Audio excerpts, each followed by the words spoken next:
My new husband watched as his daughter mocked me at dinner right in front of the Atlanta elite.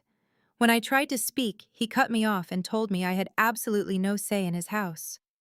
I stayed silent and smiled through the humiliation.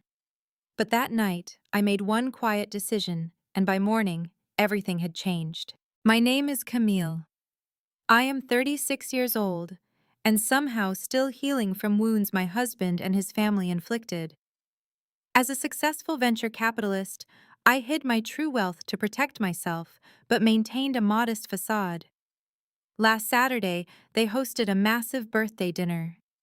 Before I continue this story, let me know where you are watching from in the comments below. Hit like and subscribe if you have ever had to stand up to a toxic family who underestimated your worth. Growing up in a working-class neighborhood in South Atlanta meant I knew the value of hard work. But inside my husband Julian's sprawling Buckhead estate, emotional coldness permeated every corner. Our house, with its manicured lawn and heated swimming pool, was a fortress of elitist expectations I could never quite meet in their eyes. Julian was 45 years old and a renowned plastic surgeon. He was a man who obsessed over appearances, social standing, and maintaining the illusion of absolute perfection. To the outside world, he was the epitome of success.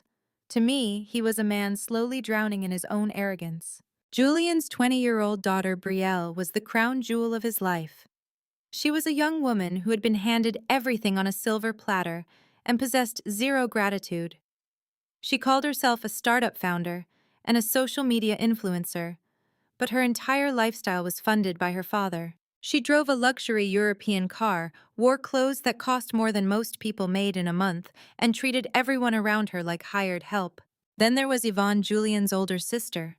At 42 years old, Yvonne ran what she called a charity foundation, but everyone knew it was just a glorified social club for wealthy women who wanted to feel good about themselves. Yvonne never missed an opportunity to remind me that I did not share their prestigious pedigree. They came from a long line of legacy college graduates, while I was a self-made woman who built my career from the ground up.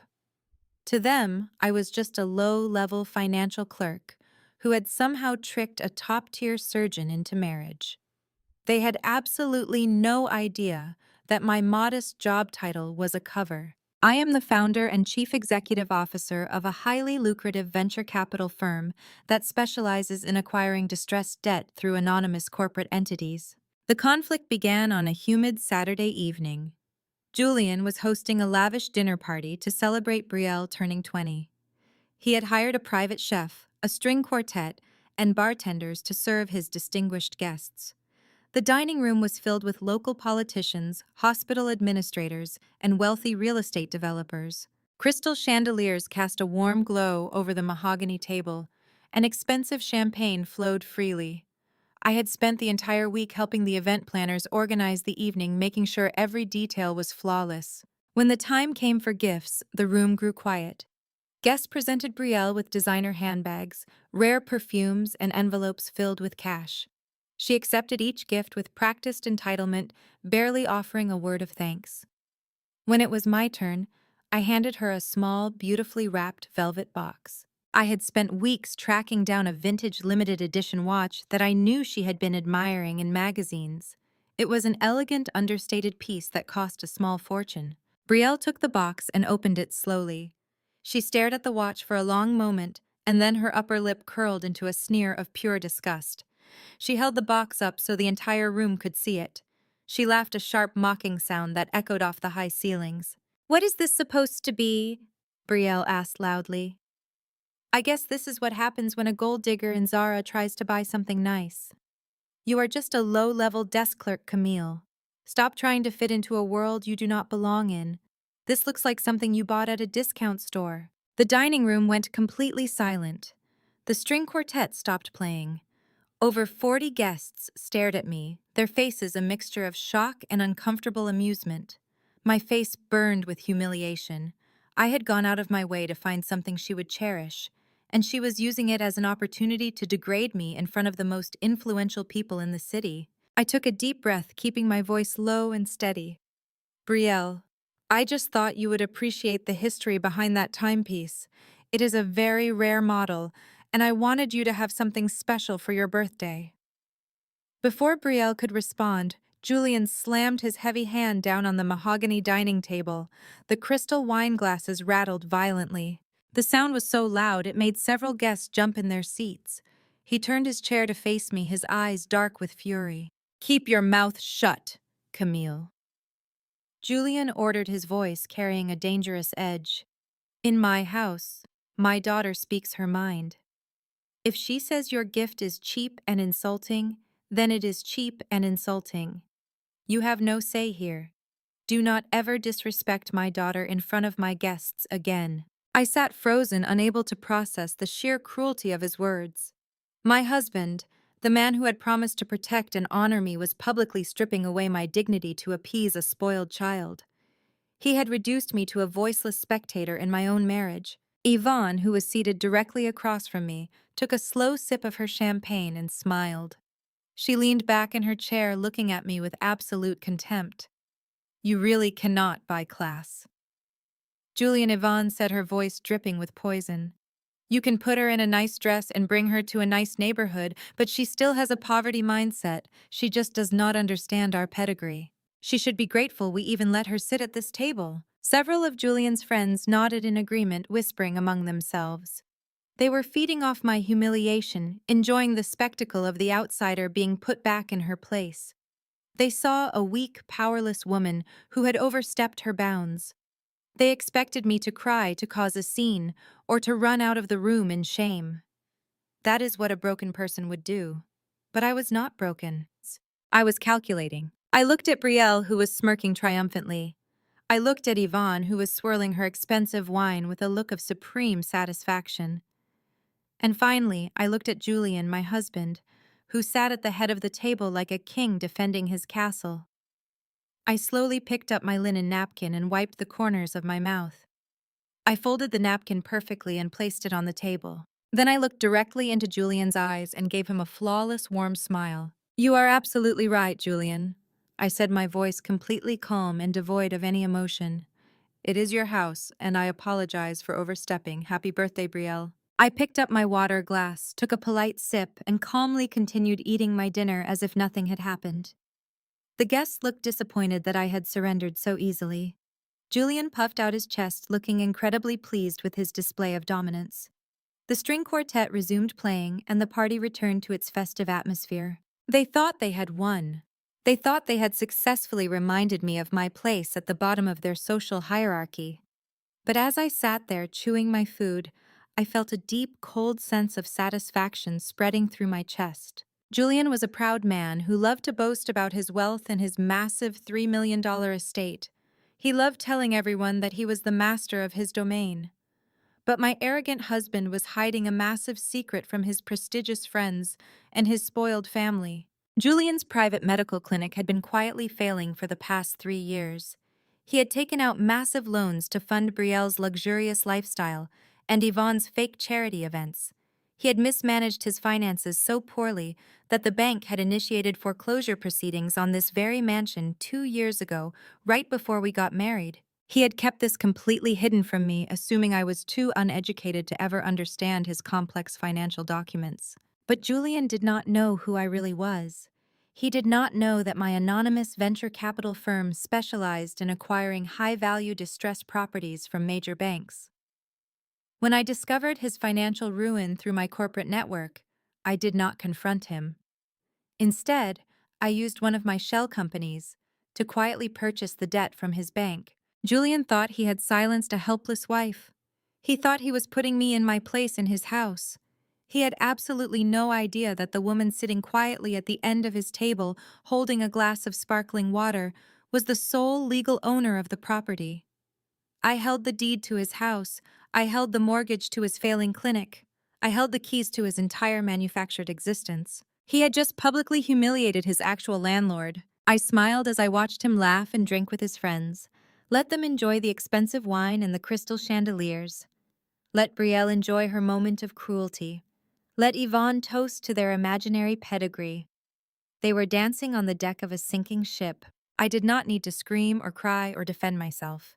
I knew that the moment this dinner party ended, I was going to make a single phone call to my legal team. I was going to peel back the layers of Julian's pathetic, fraudulent life one by one. I was going to dismantle their fake empire with surgical precision. They wanted to treat me like a stranger in their home, so I was going to show them exactly what happens when you disrespect the person who owns the roof over your head. The morning sun filtered through the massive arched windows of the Buckhead mansion, casting long shadows across the imported Italian marble floors. I stood in the sprawling gourmet kitchen, carefully operating the high-end espresso machine. The grinding of the dark roasted coffee beans was the only sound in the suffocating silence of the house. I wore a simple beige sweater and slacks, playing the exact role Julian expected of me. I was the quiet, unassuming wife preparing her brilliant husband for his demanding day.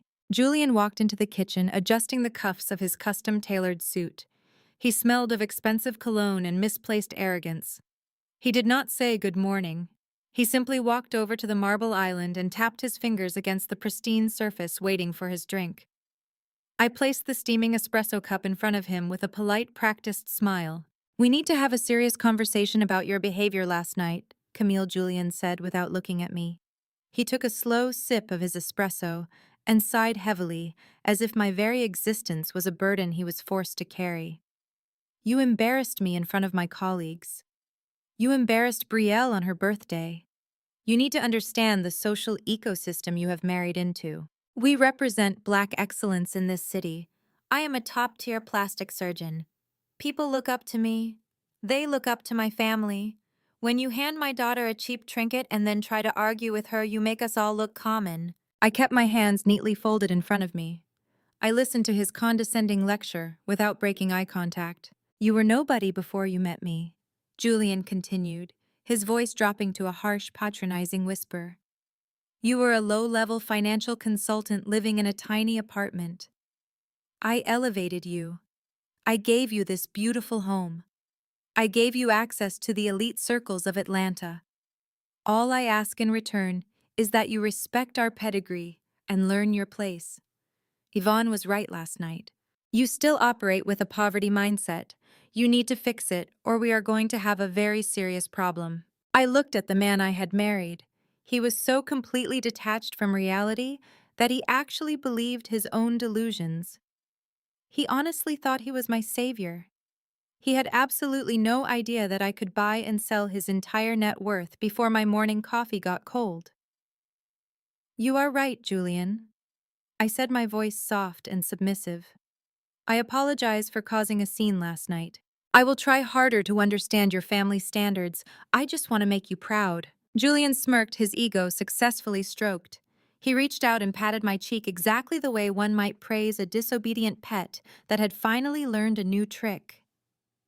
"See that you do, Camille," he said. He picked up his leather briefcase and turned toward the garage door. "Have dinner ready by 8. I have a long day of surgeries ahead of me." I watched the heavy wooden door click shut behind him. I listened to the low hum of his luxury sports car pulling out of the driveway. The moment the sound faded down the affluent street, the subservient mask melted right off my face. My posture straightened. The soft, accommodating warmth in my eyes vanished, replaced by a cold, calculating edge. I did not have time to play the pathetic housewife today. I had an empire to run. I walked out to the garage and bypassed the modest, mid-range sedan Julian had insisted I drive to maintain my humble image. I stepped into the shadows at the back of the massive garage and unlocked my custom matte black SUV.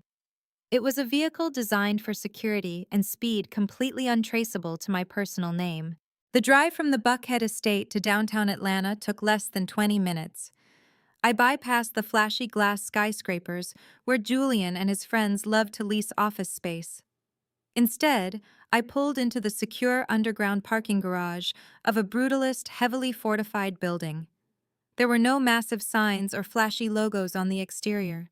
True power does not need to advertise itself. I swiped my encrypted keycard and stepped into the private elevator. It shot up to the top floor opening directly into the headquarters of Vanguard Capital Group. The atmosphere inside was electric.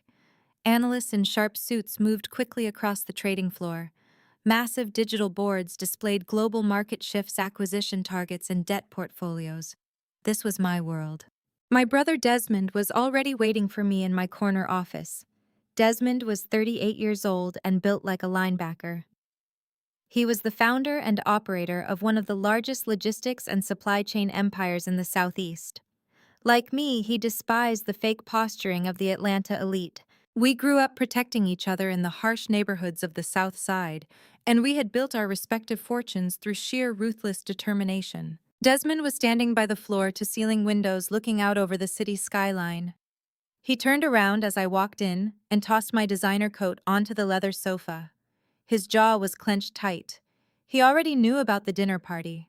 "Tell me you are finally ready to drop the hammer," Camille Desmond said, his deep voice echoing in the spacious office. "I swear to God, if I have to sit through one more dinner listening to that plastic surgeon disrespect you, I am going to put him through a wall. Yvonne and Brielle, too. They think they are untouchable." "They are far from untouchable," Desmond I replied, walking over to my massive mahogany desk. I booted up my encrypted terminal. "Julian just told me I need to respect his pedigree. He told me I have a poverty mindset. He wants to play the ruthless patriarch. I think it is time we show him what real ruthlessness looks like." Desmond smiled a dark, dangerous grin. "I brought the legal and financial strike team. They are waiting in the boardroom. We have been holding back on the audit because you wanted to play nice. Are the gloves finally off?" "The gloves are incinerated," I said coldly. "Bring them in." 2 minutes later, my top forensic accountants and senior legal counsel filed into my office. These were individuals who dismantled Fortune 500 companies for a living. Taking down a local plastic surgeon was going to be a walk in the park. "Pull up everything we have on Julian and his immediate network," I ordered, leaning back in my executive chair. "I want every bank account, every offshore LLC, every credit line, and every outstanding debt. I want to see the blood flowing through the veins of his fake empire." The lead financial analyst projected Julian's financial portfolio onto the massive smart screen on the wall. The numbers were staggering, but not in the way Julian wanted people to believe. The first layer of the onion peeled back, revealing absolute rot.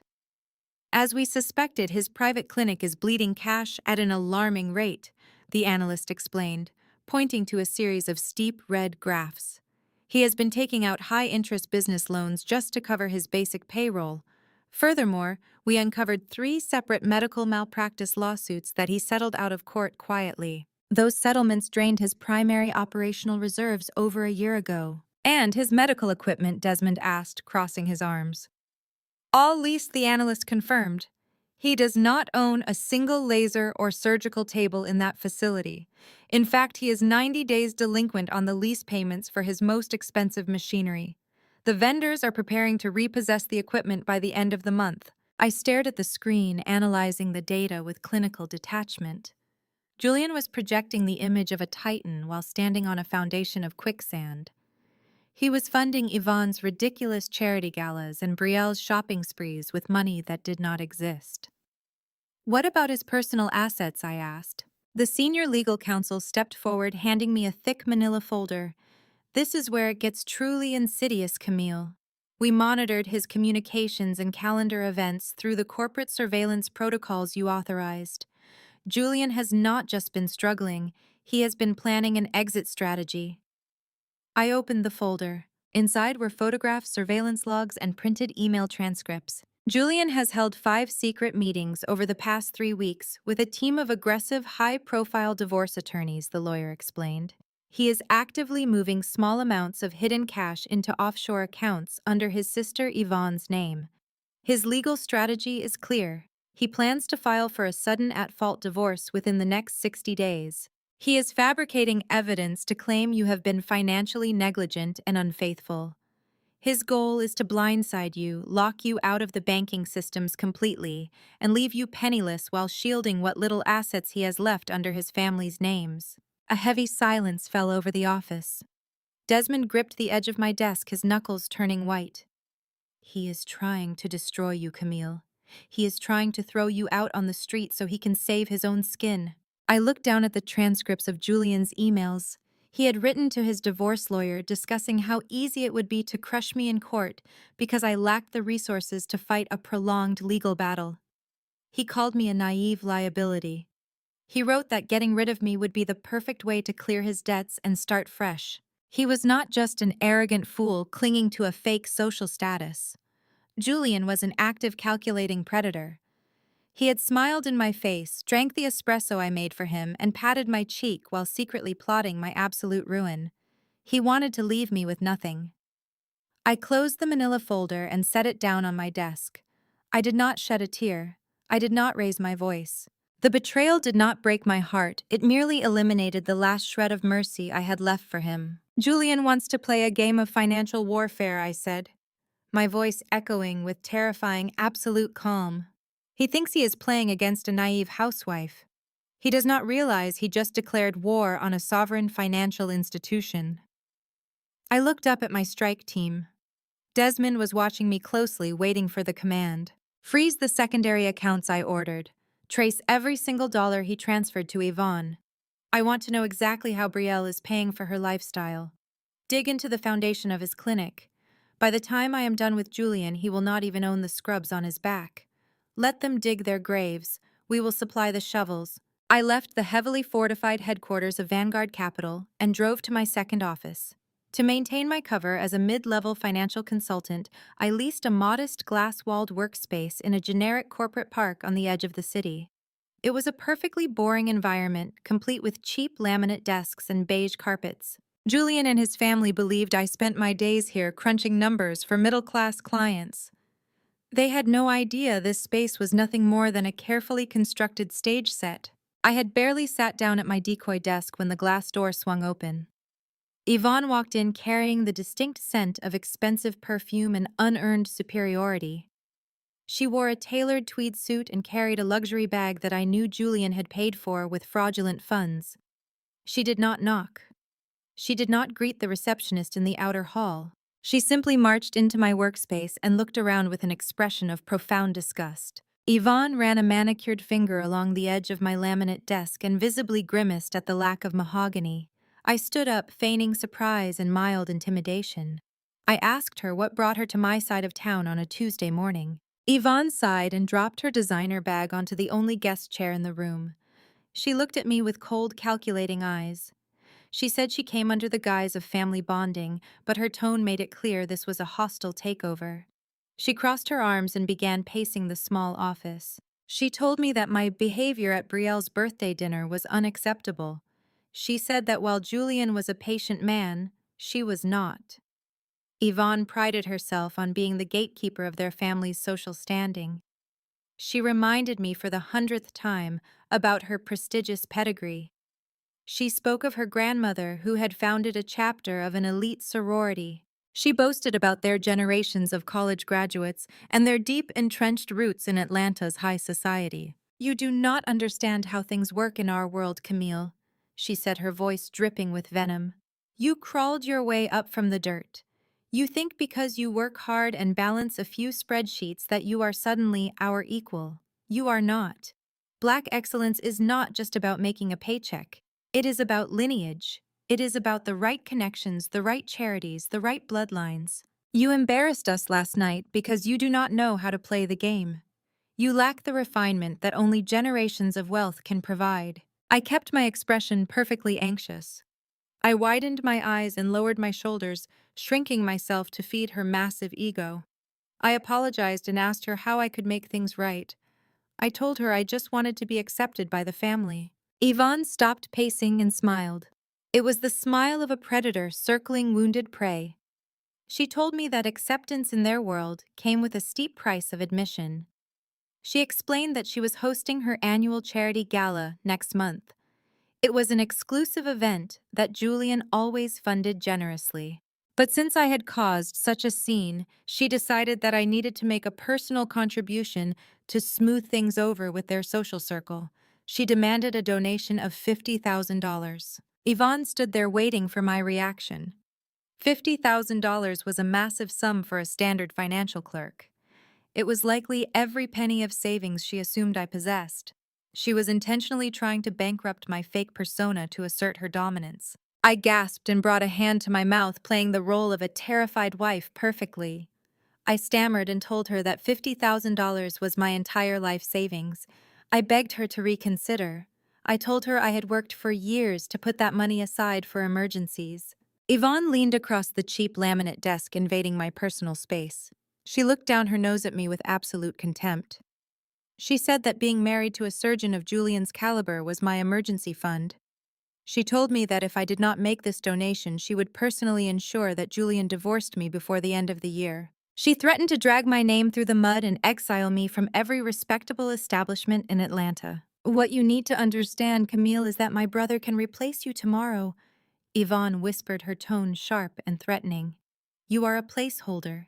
You are a temporary amusement. If you want to secure your position in this family, you have to pay the toll. My foundation needs that $50,000 today.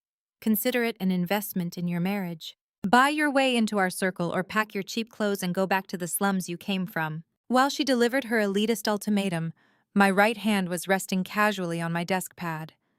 Just beneath the surface of the leather mat lay a highly sensitive biometric recording device linked directly to Vanguard Capital's legal servers.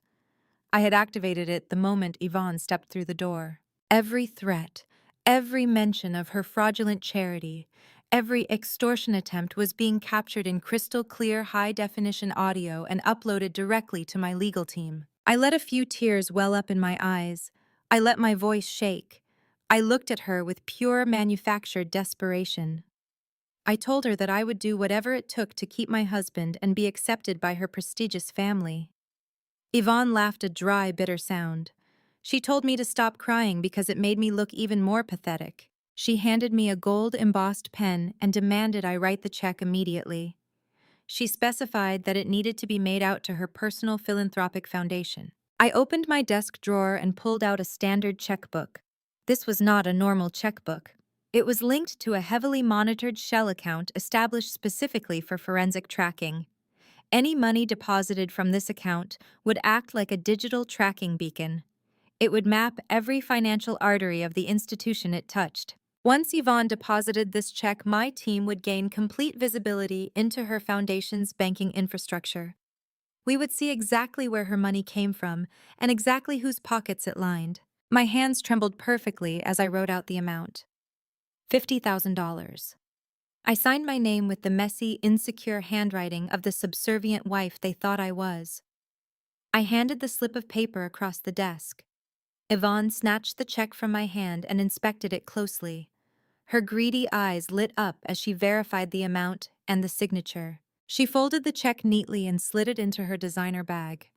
She looked at me one last time, her expression a mix of victory and disgust. Maybe there is hope for you after all, Camille Yvonne said, turning toward the door. But do not think this makes us sisters. This just means I will not tell Julian to kick you to the curb this week. Have a nice day at your little desk job. I watched her walk out of the office, her heels clicking loudly against the generic flooring. The glass door swung shut behind her. The scent of her expensive perfume lingered in the air, a toxic reminder of the parasite that had just left the room. The second she was out of sight, the terrified tears vanished from my eyes. My posture straightened, and the cold, calculating reality of my true nature returned. I pressed a button on my secure communication terminal and connected directly to Desmond, back at the Vanguard Capital headquarters. "Did you get all of that?" "Desmond," I asked, my voice steady and completely devoid of emotion. "Every single syllable," Desmond replied, his deep voice crackling through the encrypted speaker. "The audio file is already in the hands of our senior legal counsel. It is a textbook case of extortion and blackmail." She practically gift-wrapped her own indictment. I stood up from the cheap desk and smoothed out my sweater. "What about the check?" I asked. "The financial surveillance team is on high alert," Desmond confirmed. "The moment that check clears her foundation's intake account, the digital tracking beacon will activate. We will breach their financial firewalls within seconds. We are going to see every dirty transaction, every hidden transfer, and every cent she has laundered for Julian over the past 5 years. She thinks she just robbed a naive clerk, but she actually just gave us the master key to their entire criminal enterprise." I walked over to the glass wall of the decoy office and looked out at the parking lot. I saw Yvonne walking to her luxury vehicle, a car paid for by my stolen credit and Julian's deceit. She was smiling, talking on her phone, probably bragging to Julian about how easily she had broken me. She thought she possessed power because she wore expensive clothes and recited stories about her grandmother's sorority. She did not realize that real power operates in the shadows. Real power does not need to boast. Track the funds to the absolute bottom. Desmond, I instructed, my eyes locked on Yvonne's departing vehicle. I want to know exactly how much of Julian's hidden debt is flowing through her fake charity. I want the names of her board members, her bank managers, and her offshore handlers. We are not just going to cut off her supply line. We are going to drain the entire reservoir. Consider it done, Camille, Desmond said. By tonight, we will have the blueprint to dismantle her foundation completely. Julian and Yvonne have been playing a dangerous game, but they just handed the rulebook over to the house. And the house always wins. I terminated the connection and picked up my coat. I had spent enough time playing the victim for one day. The trap was set. The bait was taken. Yvonne had walked into my office expecting to extract a ransom, but she had unknowingly signed her own financial death warrant. She wanted me to buy my way into her elite social circle. I was going to do much more than that. I was going to buy the entire circle, and then I was going to burn it to the ground. As I walked out of the decoy office and locked the glass door, I felt a profound sense of clarity. Julian and his family had built their entire identity on the illusion of superiority. They weaponized their heritage to mask their incompetence. They used their status to belittle and destroy anyone they deemed beneath them. But the very arrogance that made them feel invincible was the exact weakness I was currently exploiting. They underestimated me because of my background. They assumed my quiet demeanor meant I lacked intelligence and ambition. They were about to learn a very hard lesson about the people they chose to disrespect. The $50,000 check Yvonne proudly carried in her designer bag was a Trojan horse.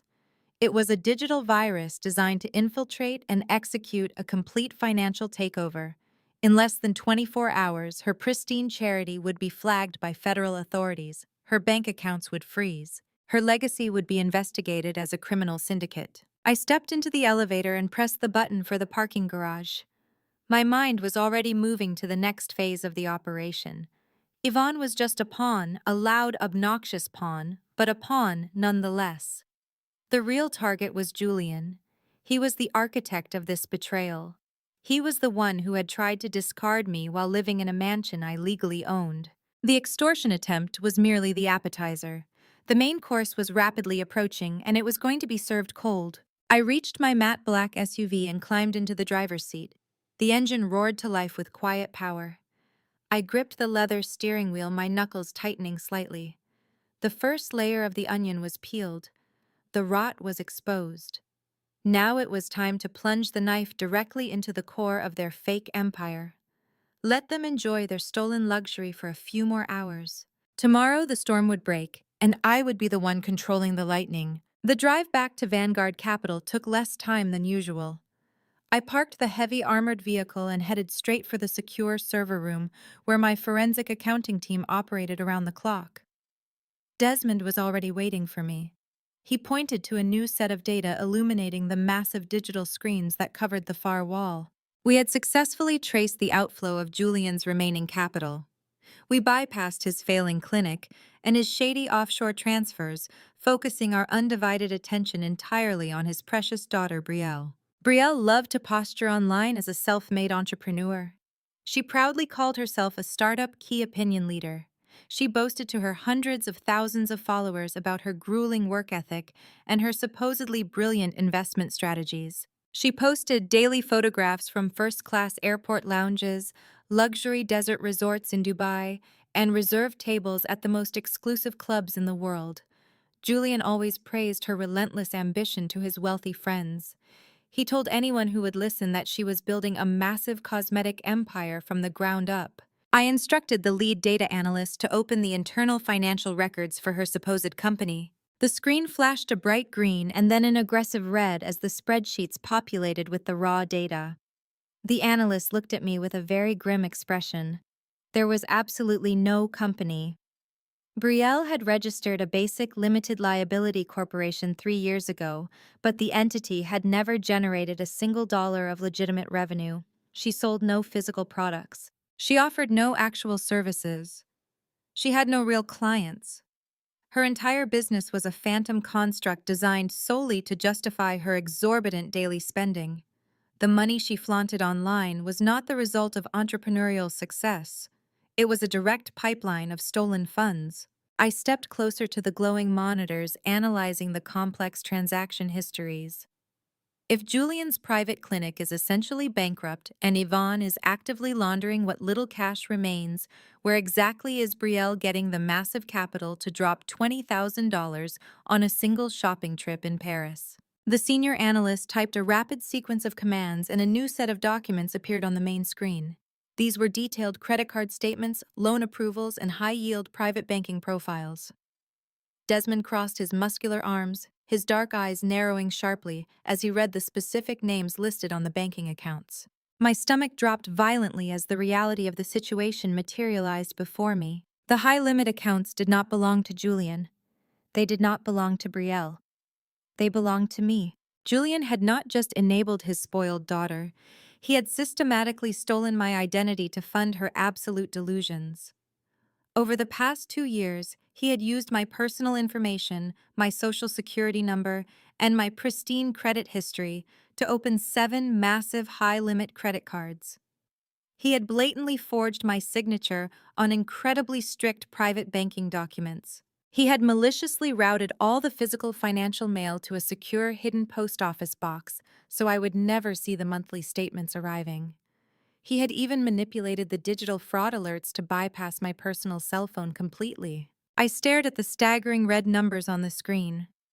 Brielle had racked up over $400,000 in fraudulent debt entirely under my name. Every single designer bag she paraded on social media, every first-class airline ticket to Dubai, every overpriced bottle of champagne she sprayed at beach clubs was bought with stolen money. Julian was sitting at lavish dinner parties bragging about his brilliant daughter while actively committing severe financial fraud against his own wife. This was no longer a simple matter of a failing toxic marriage. This was a highly calculated felony. Julian had viewed me as nothing more than a financial host body to be drained. He assumed my quiet nature meant I was stupid and oblivious. He truly believed his status as a renowned surgeon made him untouchable by the law. He felt perfectly entitled to forge my signature because he genuinely believed he owned me. Desmond slammed his heavy hand against the thick glass wall of the server room. The sudden sharp noise echoed loudly across the trading floor. "He is a dead man, Camille." Desmond growled, his voice vibrating with absolute unfiltered rage. "He is not just trying to file for a sudden divorce and take the Buckhead house. He is trying to intentionally bury you in $500,000 of fraudulent debt so you can never financially recover. I am calling the federal authorities right now. We are going to have him arrested in handcuffs before he even finishes his afternoon surgeries." I held up my hand, stopping Desmond in his tracks. "No," I said, my voice dropping to a deadly, terrifying whisper. "Do not call the police. Not yet." Desmond stared at me in complete disbelief. "Camille, he committed multiple severe federal offenses. He stole your identity. He is funding that spoiled brat using your good name. If you do not report this immediately, you are giving him critical time to cover his digital tracks." I turned away from those glowing screens and looked directly at my brother. "Julian is an arrogant narcissist," I explained calmly, keeping my emotions entirely locked away. "If we call the police right now, he will simply hire an incredibly expensive defense attorney. He will confidently claim it was a marital misunderstanding. He will lie and say we had a joint financial agreement that I conveniently forgot about. He will drag this out in the courts for years, using his elite social connections to paint me as the crazy, vindictive wife who is trying to ruin a good man. I will not give him the opportunity to spin this narrative. I will not let him play the victim in front of the media." I walked over to the main control console and pointed aggressively at the active credit card accounts. Brielle is currently in the middle of a massive shopping spree at the Phipps Plaza boutiques. She thinks she is a wealthy queen because she is spending my stolen money. Julian thinks he is a mastermind genius because he found a way to finance his fake empire without risking his own credit score. They are both currently operating under the illusion of absolute security. We are going to rip that security away from them in the most humiliating public way possible. I ordered the analysts to prepare a comprehensive digital evidence dossier. I wanted every single forged signature verified by our independent handwriting experts within the hour. I wanted every fraudulent transaction geolocated and matched directly to Brielle's boastful social media posts. I wanted a bulletproof legal package that no expensive defense attorney could ever dismantle or question in a court of law. Then I issued the most critical command of the day. Contact the fraud departments of all 7 credit card companies, I instructed the team. But do not shut the cards down immediately. Put a temporary monitoring hold on the accounts. Let Brielle continue shopping for exactly 24 more hours. Let her fill her luxury vehicles with designer goods. Let her rack up another $50,000 today if she wants to. Desmond frowned heavily, struggling to understand my unconventional strategy. Why are you intentionally letting her spend more of your money, Camille? Because Julian is going to pay it all back with extreme interest, I replied, a cold, dark smile forming on my lips. We already hold the mortgage on his failing clinic. We hold the deed to his supposedly pristine house. We have the crystal clear audio recording of his sister Yvonne committing federal extortion. Now we have airtight, undeniable proof of his massive financial fraud. He has willingly given me the exact ammunition I need to completely annihilate his entire existence. Julian had foolishly escalated the stakes. He had crossed the dangerous line from a toxic, elitist husband to an actual federal criminal. He thought he was protecting his precious daughter from the harsh realities of the real world. He thought he was cleverly shielding her from the consequences of her own utter uselessness. By forging my name, he had permanently tied his own noose. I realized then how deeply entrenched the rot truly was in his mind. Julian did not just look down on me because of my working-class background. He actively, deeply resented me. He resented the fact that I was entirely self-sufficient. He hated that he could not control me through simple emotional intimidation, so he resorted to total financial sabotage. He wanted to ensure that when he finally discarded me for a younger woman, I would be completely ruined and unable to ever challenge his version of events in the community. He wanted me broken and begging. I was going to break him instead. The elite financial team worked silently around us, compiling the massive digital footprint of Julian's relentless crimes. Every retail receipt, every airline flight confirmation, every expensive hotel booking in Dubai was captured and securely categorized. We cross-referenced the forged bank documents with Julian's clinic's surgical schedules, proving beyond a shadow of a doubt that he had executed the fraud during his working hours using his private office computers. He was sloppy. His immense arrogance had made him incredibly careless. He believed his own lies so thoroughly that he never bothered to cover his digital tracks properly. Brielle was equally careless and entirely oblivious. She happily posted exact timestamps and locations for every luxurious purchase she made.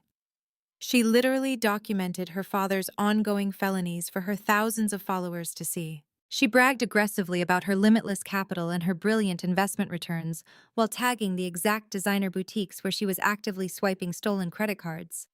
She was the absolute perfect accomplice to her own impending destruction. I sat down heavily at the glass conference table and opened a secure communication channel to my private legal counsel. We needed to prepare the final catastrophic strike. The trap was fully armed and loaded. The evidence was completely secured. The only thing left was the public execution. I was not going to send Julian to federal prison quietly in the night.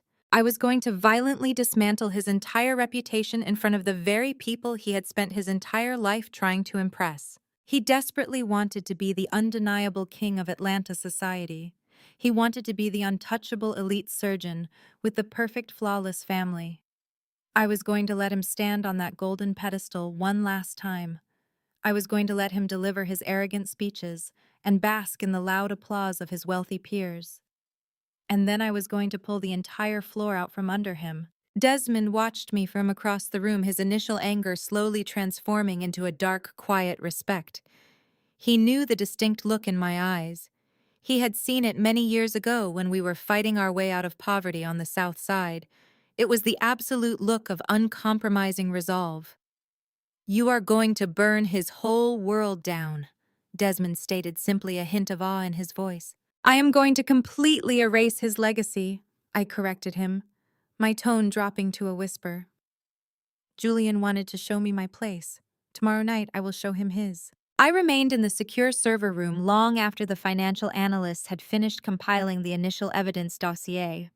The glowing screens cast a cold blue light across the polished concrete floor, reflecting the precise and sterile nature of the Vanguard Capital Operations Center. I was meticulously reviewing the legal framework for the foreclosure execution when Desmond walked back into the room.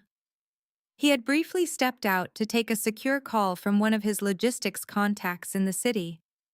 When he returned, his heavy boots echoed loudly, and his usually stoic expression was replaced by a look of genuine alarm. He carried a single red folder. A red folder at Vanguard Capital meant an immediate critical threat to our core assets. Desmond tossed the red folder onto the glass conference table. It slid directly in front of my laptop. He told me to stop looking at the credit card fraud and open the file immediately. I broke the seal and spread the documents out across the table. They were not standard bank records or corporate tax filings. They were heavily redacted communications and underground lending agreements. Desmond explained that his contacts in the Atlanta underworld had flagged a massive impending transaction. Julian was not just seeking legal divorce counsel or shifting small amounts of cash to Yvonne. He was actively negotiating with a notoriously dangerous syndicate of private lenders. He was going to loan sharks. I read through the illicit contract drafts with growing disbelief. Julian was attempting to secure an immediate, unauthorized loan of $2 million. Because his credit was entirely destroyed and his traditional banking avenues were completely frozen, he had turned to the black market. These were men who did not care about credit scores or medical degrees. They cared about collateral. And the collateral Julian had aggressively offered them was the Buckhead mansion. He was attempting to illegally leverage a property he no longer owned to secure dirty money from violent criminals. He was literally betting his life and my actual asset on a fraudulent claim of ownership. The sheer audacity of his plan forced me to sit back in my chair. Julian was desperate. The walls of his fake empire were closing in, and he could feel the pressure. He needed a massive injection of untraceable cash to pay off his immediate debts, fund his impending divorce strategy, and maintain his lavish lifestyle. But by offering the mansion as collateral to a criminal syndicate, he was crossing a line that directly endangered my corporate holdings. If these loan sharks issued the funds and Julian inevitably defaulted, they would not file a standard bank lien. They would show up at the property with weapons and hostile intent to claim what they believed was rightfully theirs.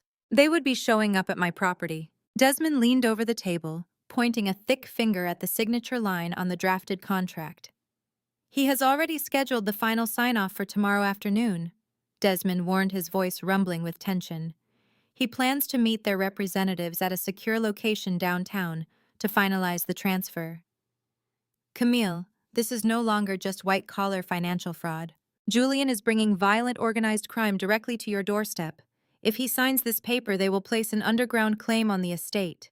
We will have to deal with armed thugs instead of corporate lawyers. We need to intercept this immediately and shut him down before he puts a target on your back. I stared at Julian's forged financial disclosures attached to the back of the loan application. He had grossly inflated the appraisal value of the estate and fabricated documents claiming it was free of any liens. The absolute arrogance required to execute this level of deception was almost impressive. He thought he was outsmarting the system. He thought he was saving his own skin by throwing me and the property to the wolves. He did not realize he was essentially handing a loaded weapon to his executioner. My initial plan was to simply humiliate him at the gala and force him into a quiet, destitute exile. But this new revelation fundamentally changed the entire landscape of my retaliation. He had spent his entire life building a fragile house of cards based on nothing but visual deception. He wore the right suits, joined the right exclusive medical boards, and drove the right imported cars. But beneath that polished veneer, there was absolutely zero substance. He was a hollow shell of a man who relied entirely on the perceived wealth of others to sustain his own bloated ego. Now that the well was finally running dry, He was willing to sacrifice everything and everyone around him just to keep the music playing for a few more days.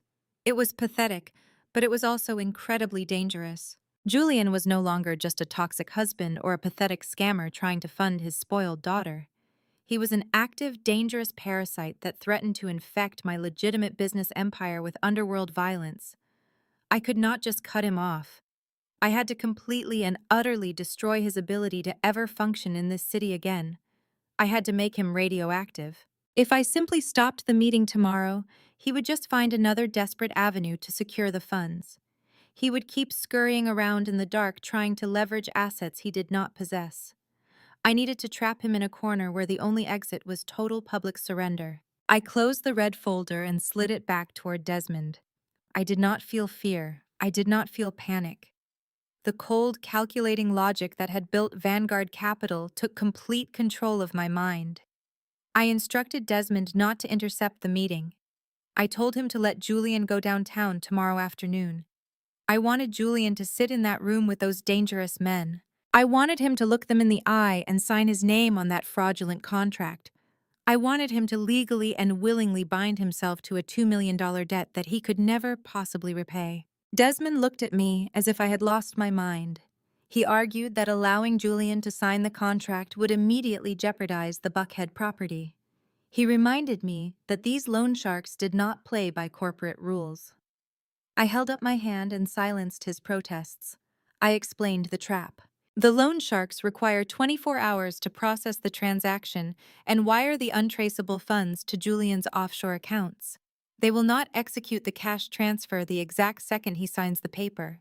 They will do their own final verification tomorrow night. And tomorrow night is the Atlanta Leaders of Excellence Gala. I continued, my voice dropping into a deadly, rhythmic cadence. Tomorrow night is when I take the stage and publicly foreclose on the mansion in front of the entire city, including the media. When those loan sharks see the breaking news that Julian does not own the property and never did, they will not come after me. They will instantly realize Julian tried to scam them out of $2 million using a fake asset. They will void the transfer, and they will immediately turn all of their violent attention directly onto him. Desmond knew better than to question my financial calculations. He had watched me ruthlessly dismantle corporate competitors during hostile takeovers, and he knew that when I set my sights on a target, I never missed. We had survived the worst the city had to throw at us when we were growing up. We had clawed our way out of neighborhoods where loan sharks like these were a daily reality. We knew exactly how these predators operated. They did not forgive, and they certainly did not forget. By redirecting their focus back onto Julian, we were ensuring that his punishment would extend far beyond the sterile walls of a federal courtroom. He was going to face the harsh, unforgiving justice of the streets.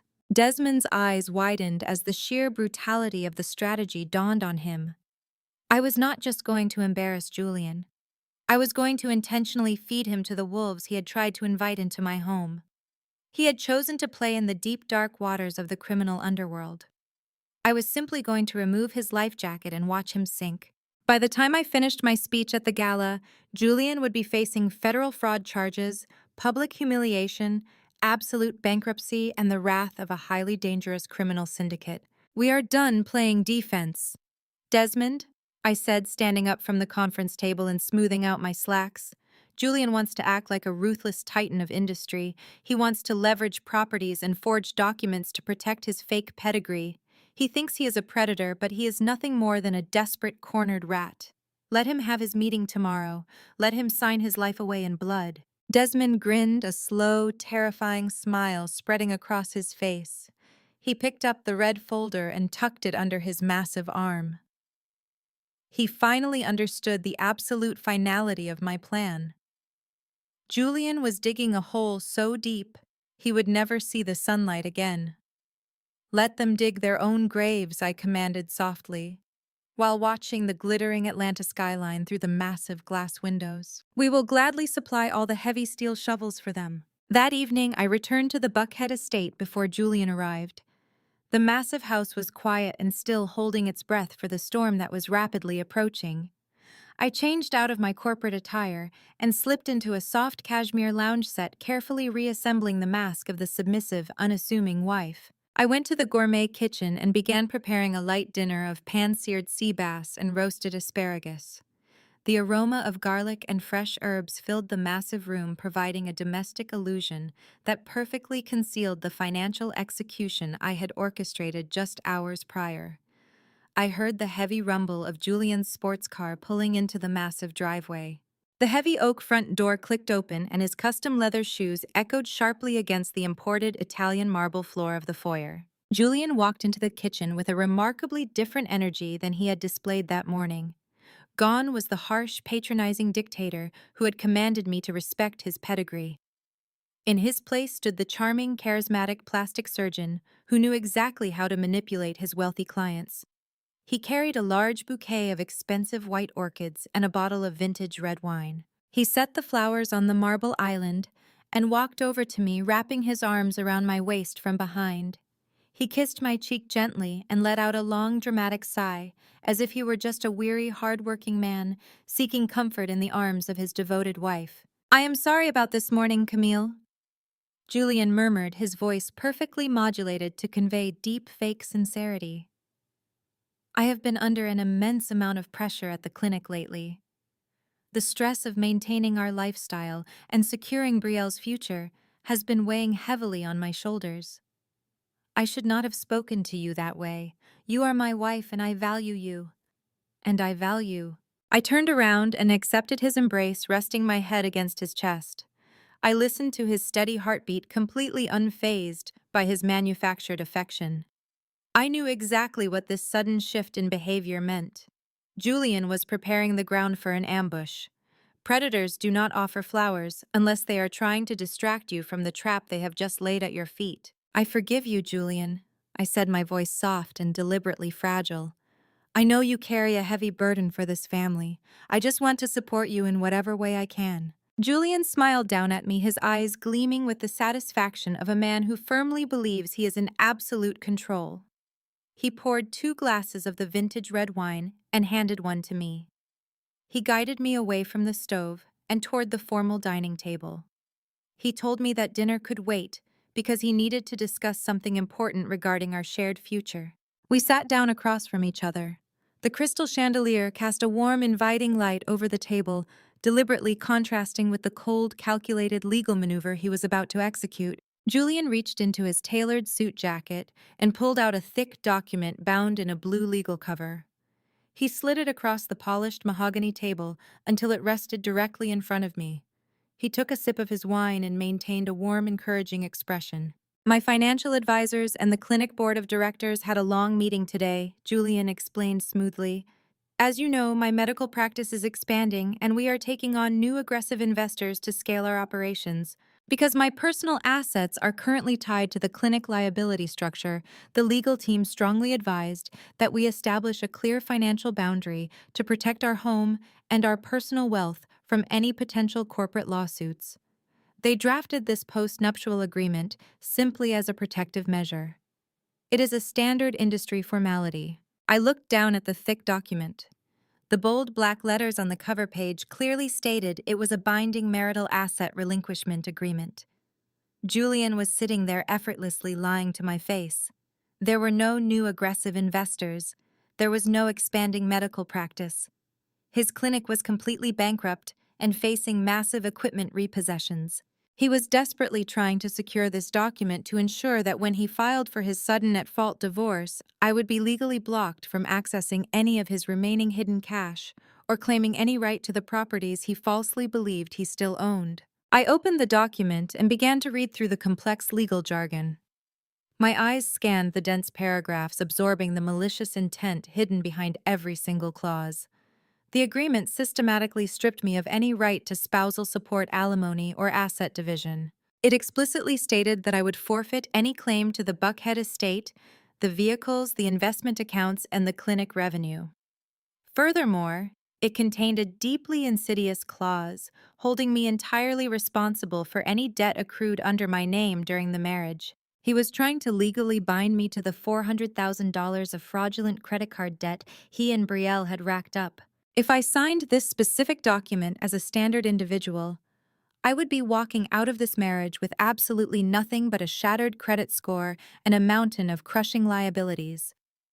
He had designed a flawless financial guillotine, and he was asking me to place my own head on the block while thanking him for the privilege. I looked up from the pages, allowing a look of deep confusion and hurt to wash over my face. Julian, this document says I am giving up my rights to everything we have built. I said, my voice trembling slightly. It says I walk away with nothing if we ever separate. Why would your advisors need me to sign away my security just to protect the clinic? Julian's warm, charismatic smile instantly vanished. The charming husband evaporated, leaving behind the cold, calculating narcissist. He leaned forward, resting his elbows on the table, and locked his dark eyes onto mine. The mask had slipped completely. Because you did not build any of this, Camille, Julian stated, his voice dropping to a hard, menacing tone. I built this empire. My hands perform the surgeries. My name brings in the elite clients. You are simply a beneficiary of my immense success. My advisors are protecting my legacy from unnecessary liabilities, and frankly, you are a liability. You showed me last night that you do not understand the stakes of our social standing. I let a single tear slip down my cheek. I pulled my hands back into my lap, gripping the fabric of my sweater. Julian, I do not understand why you are doing this.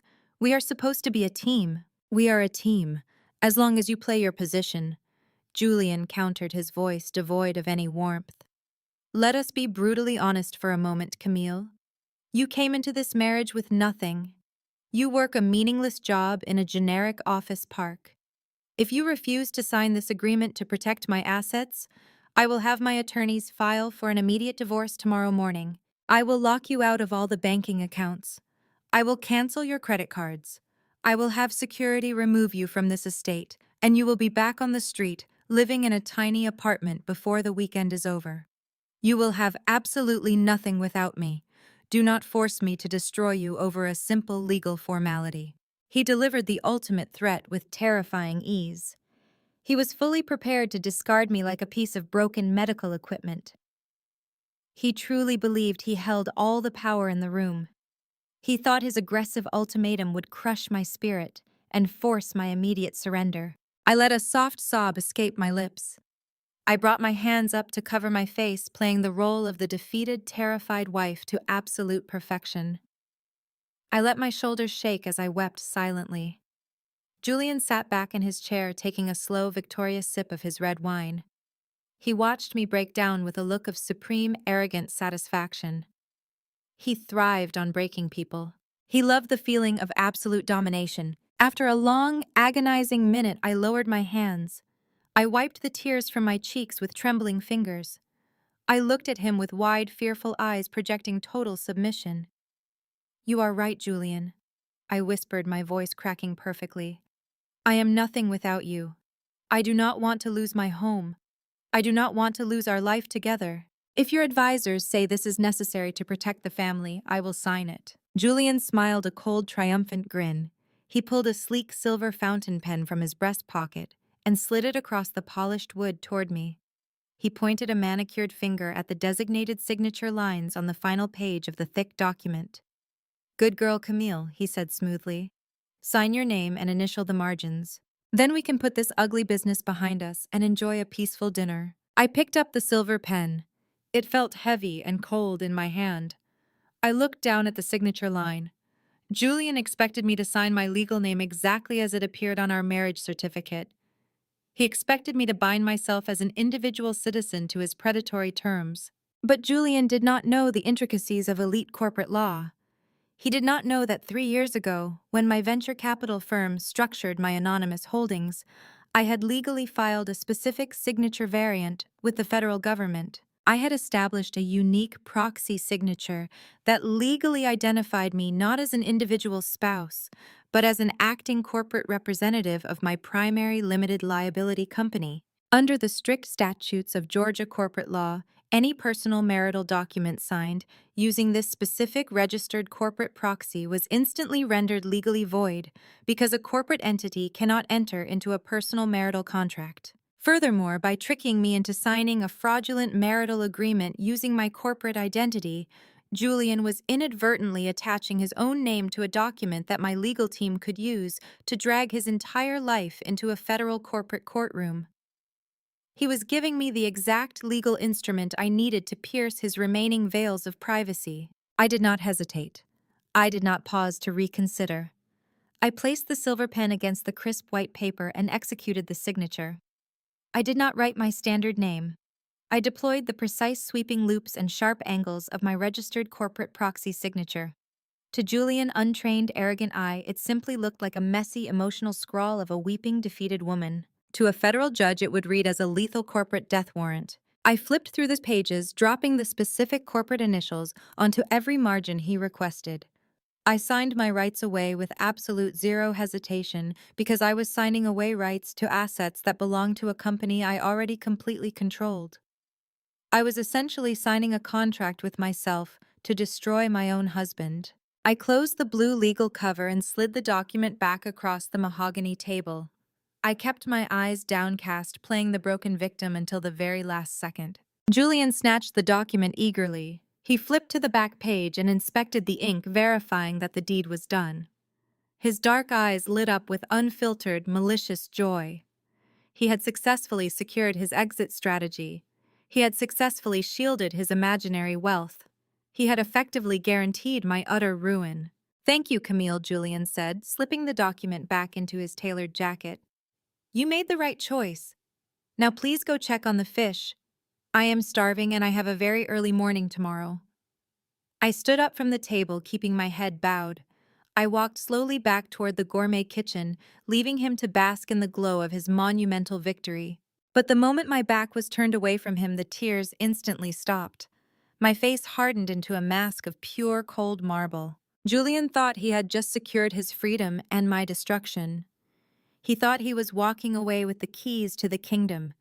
He did not realize he had just willingly signed his own financial death certificate. He had handed me the final piece of the puzzle I needed to publicly execute him tomorrow night. I walked over to the stove and turned on the burner, watching the blue flames ignite with quiet, intense power. The trap was locked, the bait was consumed, the predator was completely blind to the cage closing around him.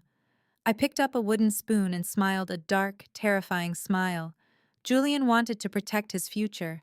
I was going to ensure he never had one again. The next morning dawned with a heavy gray sky over Atlanta, perfectly matching the storm I was about to unleash. I left the Buckhead estate before Julian woke up, leaving a simple note on the marble counter claiming I had an early client meeting. I drove straight to the Vanguard Capital headquarters. The time for playing the submissive wife was officially over. I bypassed the decoy office entirely. I swiped my encrypted keycard and strode onto the trading floor. Desmond was already there, drinking black coffee and reviewing the final execution protocols with the senior financial team. I did not bother taking off my coat. I walked directly to the main control console and looked at the glowing red screens displaying Julian's fragile financial ecosystem. "It is time," I said, my voice echoing across the silent room. "Execute Phase 1. Desmond nodded and signaled the lead analyst. With a few rapid keystrokes, the digital guillotine dropped. Vanguard Capital immediately pulled the plug on the massive commercial credit lines that were artificially keeping Julian's private plastic surgery clinic afloat. We held the primary covenants on those loans through our anonymous shell companies. Because Julian had technically defaulted on 3 minor operational clauses months ago, we had the legal right to demand immediate repayment in full. We froze his payroll accounts. We blocked his vendor purchasing limits. We completely severed his access to the emergency operational reserves he relied on to pay his massive daily overhead. Within 60 seconds, a highly successful elite medical practice was transformed into an insolvent shell. Julian had surgeries scheduled all day. He had an entire staff of nurses, anesthesiologists, and receptionists expecting their bi-weekly direct deposits by noon. He had specialized medical suppliers attempting to process automatic drafts for the expensive silicone implants and surgical tools he needed to perform his lucrative procedures. Every single one of those automated transactions hit our newly erected financial brick wall and instantly failed. The system generated dozens of automated rejection notices, but routed them to his spam folders, just as we had quietly arranged during our initial digital breach. Julian was currently scrubbing in for surgery, completely oblivious to the fact that his business was bleeding to death. I turned my attention to the next target. Yvonne had walked into my office yesterday radiating unearned superiority and demanding $50,000 to secure my place in their fake aristocratic society. She had proudly handed me the rope to hang her, and I was eager to pull the lever. I accessed the secure server where my team had isolated the audio recording of her extortion attempt. The sound file was crystal clear, capturing every vicious threat, every boast about her elite pedigree, and every explicit demand for a bribe disguised as a charitable donation. Alongside the audio file sat the digital tracking data from the check she had greedily deposited the previous afternoon. The $50,000 check had acted exactly as a digital virus. The moment Yvonne's bank processed the deposit, our tracking software mapped the entire internal structure of her so-called philanthropic foundation. It was worse than we had even anticipated. Yvonne was running a highly sophisticated money laundering operation. She was funneling illegal kickbacks from local politicians, taking massive administrative fees from fake gala fundraisers, and sheltering Julian's hidden cash to help him evade taxes and prepare for his fraudulent divorce.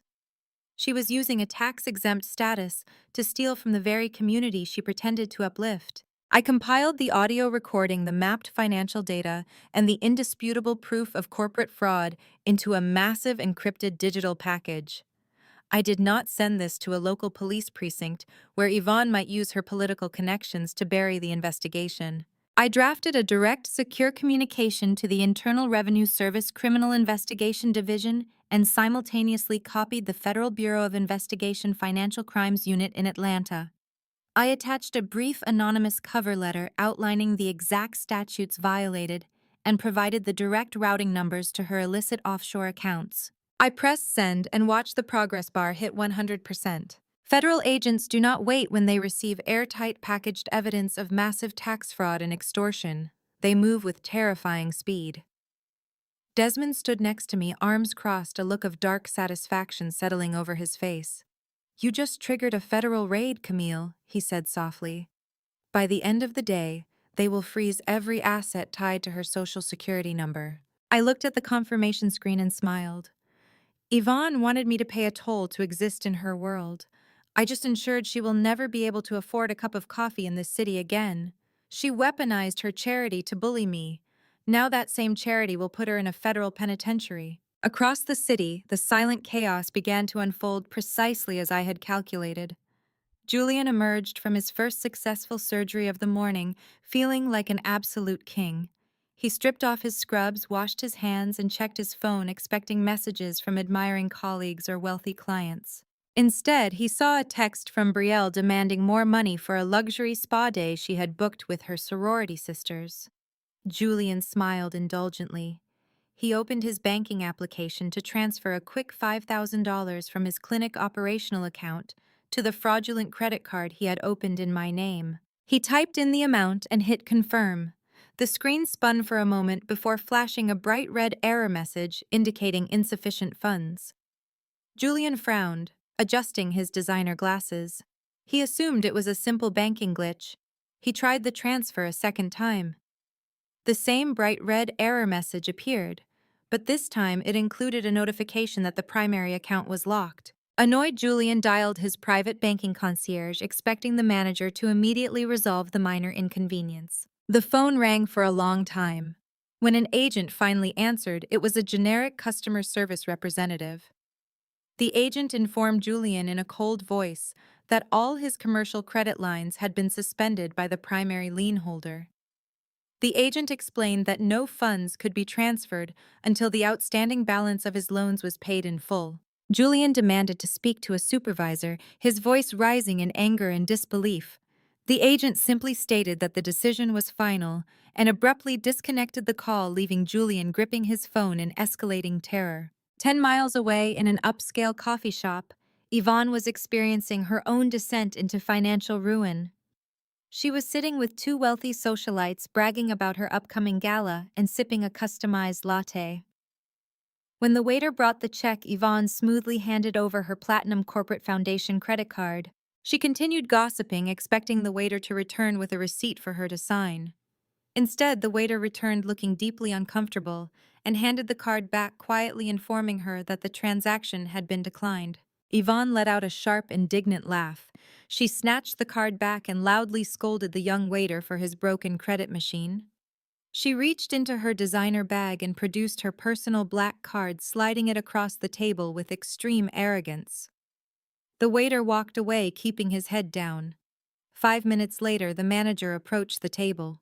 He leaned down and whispered discreetly that her secondary card had also been completely declined by the issuing bank. The manager politely asked if she had any cash to cover the expensive bill. Yvonne felt her face flush with intense humiliation. Her wealthy friends stared at her in stunned silence. She snatched her phone and immediately called her wealth manager, ready to unleash verbal abuse. The manager answered on the first ring, his voice trembling with unfiltered panic. "Yvonne," he said, before she could even utter a threat, "federal agents just walked into our corporate branch with a stack of warrants. They are actively freezing every single account tied to your foundation and your personal social security number. They seized our servers. You have absolutely zero access to any capital. Do not come to the bank, Yvonne. You need to call a criminal defense attorney immediately." Yvonne dropped her expensive phone onto the small cafe table. The screen shattered against the marble surface, but she did not blink. Her entire world was collapsing in real time, and she had no idea why. She stared blankly at the ruined phone, her elitist facade shattering into jagged pieces. In completely separate corners of the sprawling city, a toxic, arrogant brother and his vicious sister were plunging headfirst into complete financial darkness. The air around them was rapidly disappearing, and the walls were aggressively closing in. Neither of them had the absolute slightest clue that the quiet, compliant woman they had brutally mocked at a dinner party was the one systematically and intentionally stealing their breath and their future. The secure communication terminal on my desk flashed a bright, solid green, indicating a highly successful data transmission directly to the federal authorities. I slowly sat back in my massive leather executive chair, watching the sprawling digital maps on the wall as the financial networks of my enemies completely and utterly collapsed in real time. Desmond stood quietly by the floor-to-ceiling window, silently processing the sheer magnitude of the financial destruction we had just unleashed upon the city. The silence in the secure server room was absolute and incredibly satisfying. We had systematically severed every single artery of Julian's fraudulent empire. We had choked his supply lines, cut off his criminal loans, and handed his malicious sister over to the Federal Bureau of Investigation.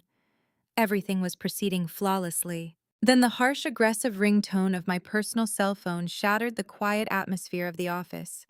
I glanced down at the glowing screen resting on the glass table.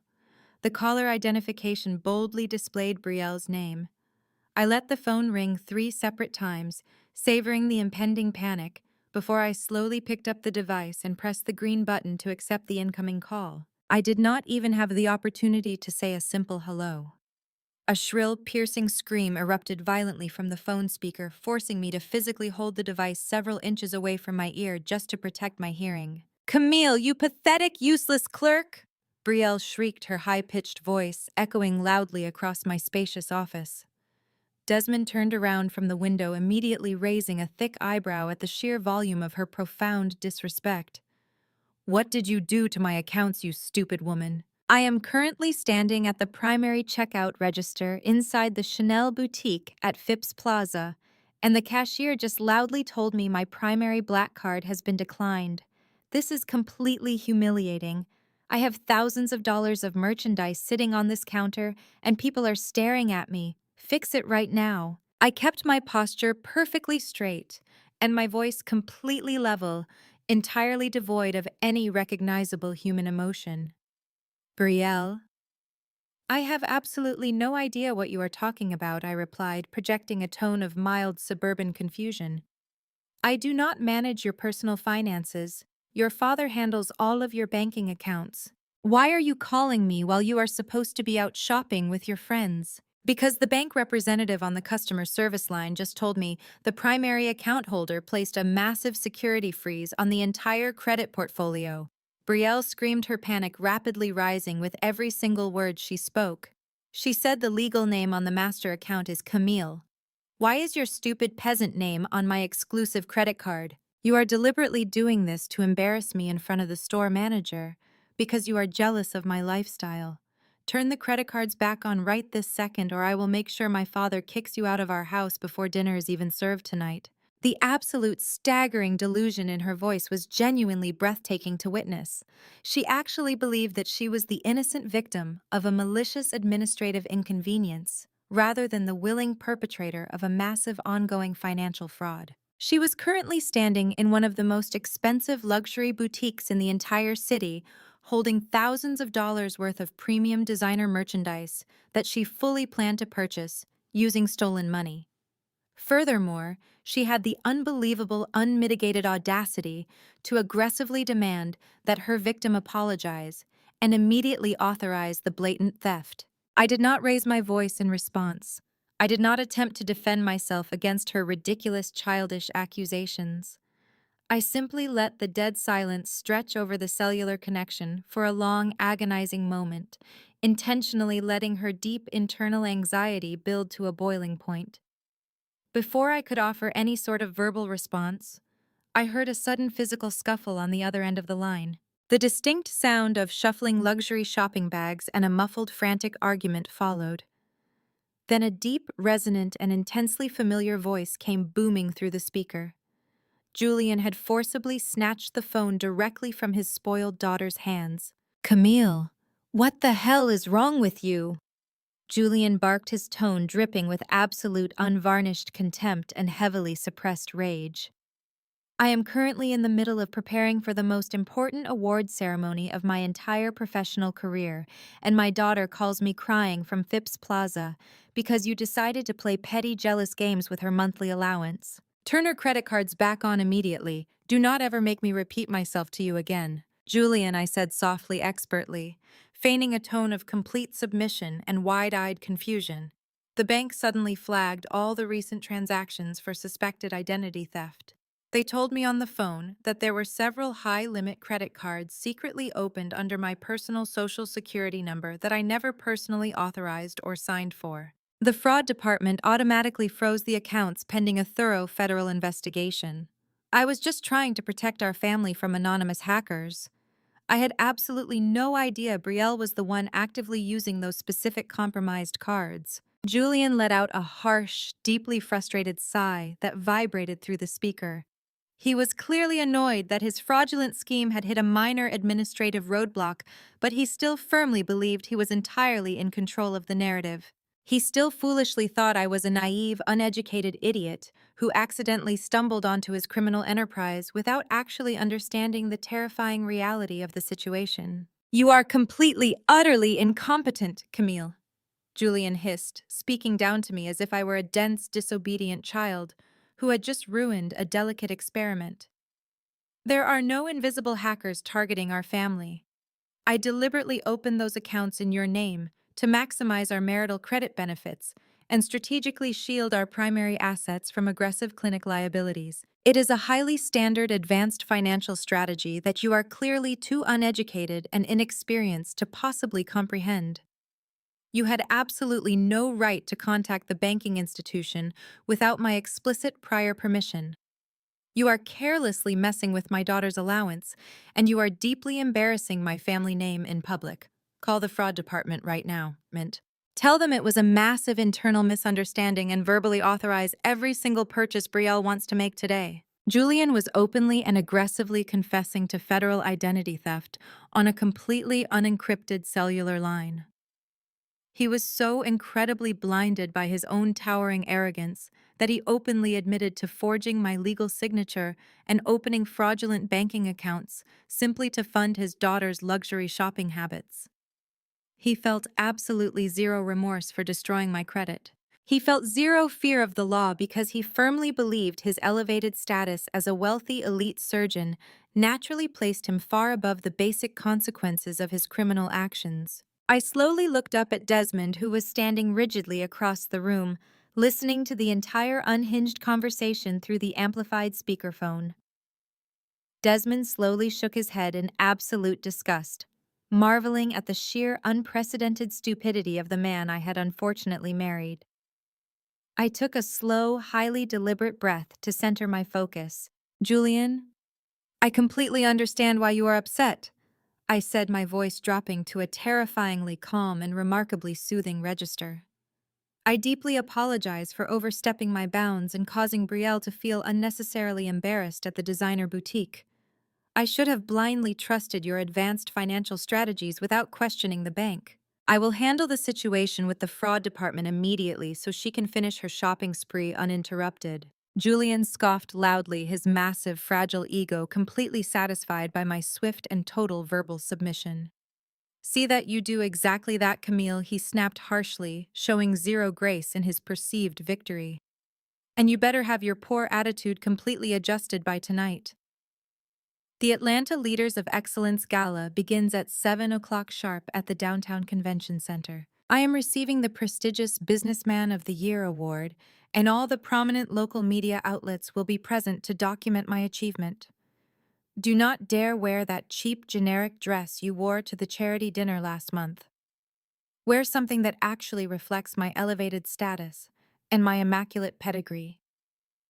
I expect you to stand quietly in the background and politely support me. Do not cause another embarrassing scene, or I promise you the consequences for your disobedience will be incredibly severe. I smiled a cold, dangerous, and entirely predatory smile that Julian could not possibly see over the phone connection. My dark eyes locked directly onto the glowing red screens displaying his completely decimated financial portfolio and his looming criminal charges. Do not worry, Julian, I said deliberately, pouring a chilling level of false sincerity into every single syllable I spoke. Tonight at the Excellence Awards, I will make sure you and Brielle get exactly what you deserve. Julian let out a short, highly satisfied grunt, completely misinterpreting my ominous promise as a vow of total obedience. Do not be late, Camille, he ordered sharply, before abruptly disconnecting the call without another word. The digital line went dead, emitting a flat, continuous tone. He hung up the phone feeling completely and utterly victorious. He smugly thought I had instantly surrendered to his aggressive, demanding nature. He thought his familiar intimidation tactics had worked perfectly to suppress my defiance. He truly believed he was going to confidently walk into that lavish gala tonight, acting like an untouchable king among men. He had absolutely no idea he was walking straight into a highly coordinated public execution. I slowly placed my cell phone face down on the smooth glass surface of my desk. Desmond let out a low, dark chuckle that resonated in the quiet room. The sheer, unmitigated arrogance of that man is going to make his ultimate downfall incredibly satisfying. To watch, Desmond said firmly, crossing his massive muscular arms over his broad chest. He actually ordered you, the CEO of a venture capital firm, to turn the stolen credit cards back on so his useless daughter can buy more stolen luxury goods. He is completely disconnected from any sense of reality. I nodded slowly, turning my undivided attention back to the primary monitoring screens. Julian is blissfully living his final hours in a manufactured fantasy world, I stated, keeping my intense focus entirely sharp. He thinks he is a revered titan of industry, but he is nothing more than a desperate cornered criminal wearing a very expensive tailored suit. I reached out and pressed the silver intercom button on my master console, connecting directly to the lead forensic analyst working in the outer data room. Do not lift the security freeze on those retail accounts, I instructed with absolute unyielding firmness.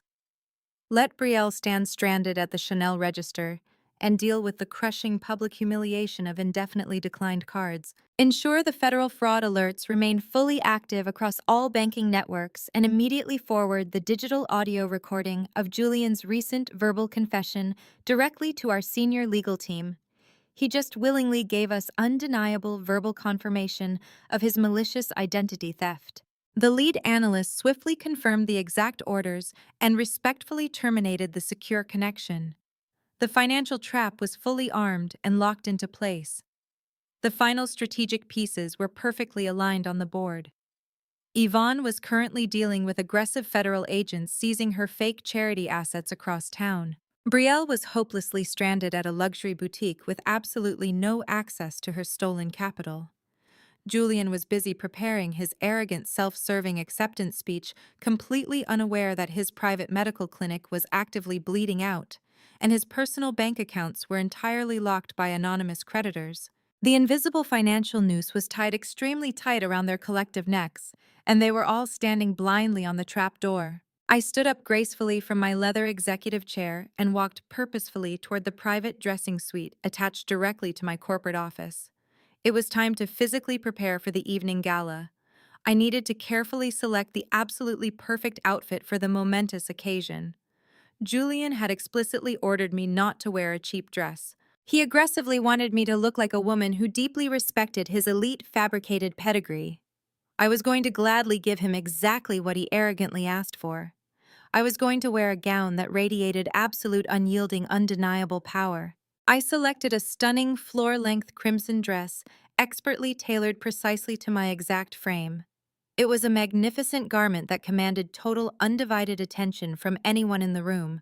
It was definitely not the modest dress of a submissive, unassuming housewife attempting to blend into the background. It was the fierce, impenetrable armor of a corporate conqueror actively preparing to burn a fake empire entirely to the ground. Tonight, the elite high society of Atlanta would enthusiastically gather to loudly celebrate Julian's imaginary staggering success. Tonight, they would all unwittingly witness the terrifying, brutal reality of his absolute, uncompromising destruction.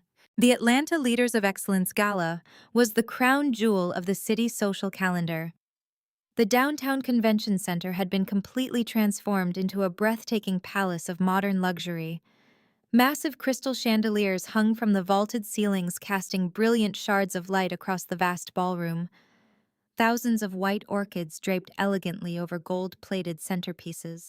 The room was packed with the most influential figures of the Southern elite. Politicians, media moguls, powerful real estate developers, and generational wealth inheritors all gathered to celebrate their collective superiority. It was an environment designed specifically to intimidate outsiders and validate the massive egos of the insiders. Julian arrived at the venue acting exactly like a conquering emperor returning from a victorious military campaign. He stepped out of his leased luxury vehicle wearing a sharply tailored black tuxedo that hugged his shoulders perfectly.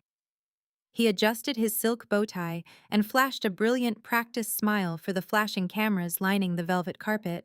Brielle walked closely on his right side, wearing a heavily beaded designer gown that she had undoubtedly secured before her fraudulent credit lines completely collapsed. She posed aggressively for the local photographers, making sure they captured her best angles. Yvonne flanked him on his left, wearing an abundance of heavy diamond jewelry and a forced, rigid smile. Beneath her thick layer of expensive makeup, Yvonne looked pale and genuinely terrified.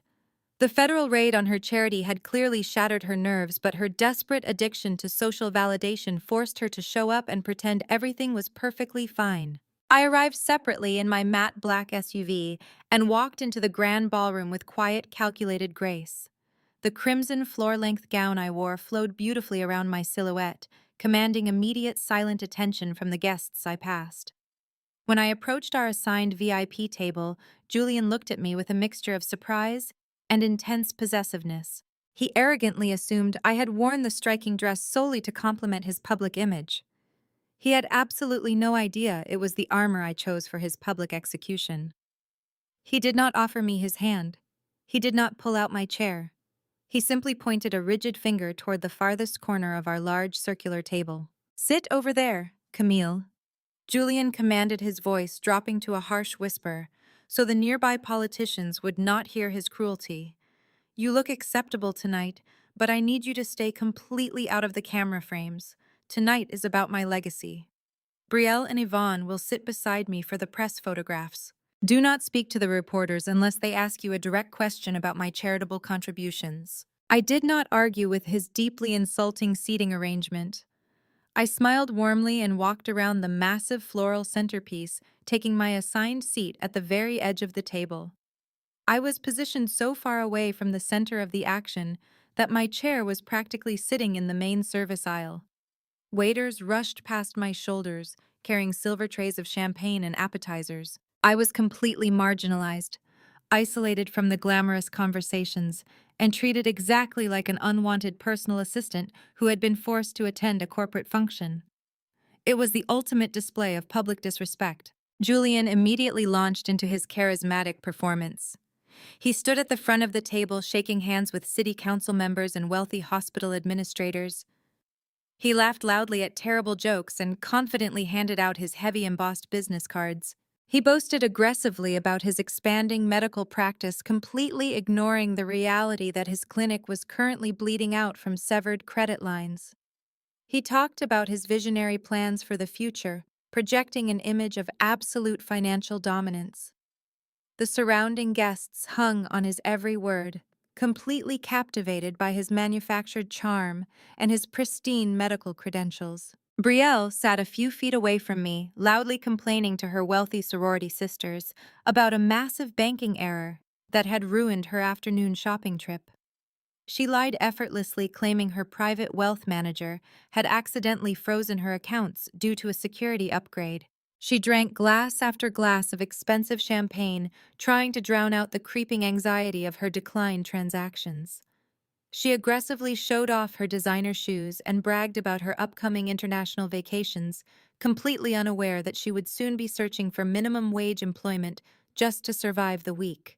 Yvonne was perhaps the most pathetic sight at the table.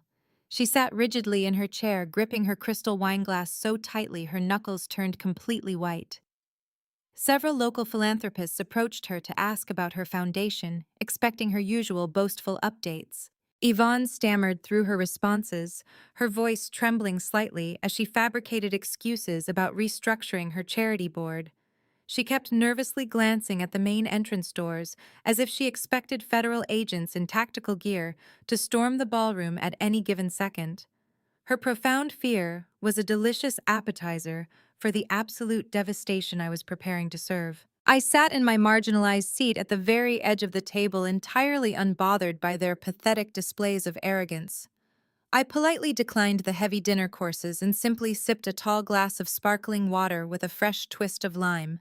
The chaotic noise of the grand ballroom faded into background static as I focused my entire attention on the glowing screen of my personal cell phone resting quietly on my lap. The device was connected directly to my secure corporate server, continuously feeding me encrypted updates from my dedicated legal and financial strike teams. The digital messages arrived in rapid succession, painting a beautiful picture of total systemic victory. My lead attorney confirmed that the local county judges had officially signed and processed all the expedited foreclosure documents. The massive Buckhead mansion, where Julian kept his custom suits and his expensive wine collection, no longer belonged to him in any legal capacity. The property deed had been successfully transferred to my primary holding company. The local sheriff department had officially received the eviction mandate, and they were legally authorized to remove Julian and his family from the premises immediately. A second message illuminated my screen from the financial recovery team. They confirmed that every single medical device inside Julian Clinic had been officially slated for repossession. The aggressive lenders had frozen his commercial accounts permanently, and the clinic doors would be padlocked by tomorrow morning. His medical staff had already received automated termination notices, and the building management had initiated eviction proceedings for unpaid commercial rent. Julian Medical Empire was completely eradicated, erased from the physical world with a few decisive keystrokes. A third message arrived from Desmond. He informed me that the federal authorities had officially processed the evidence regarding Yvonne's fraudulent charity.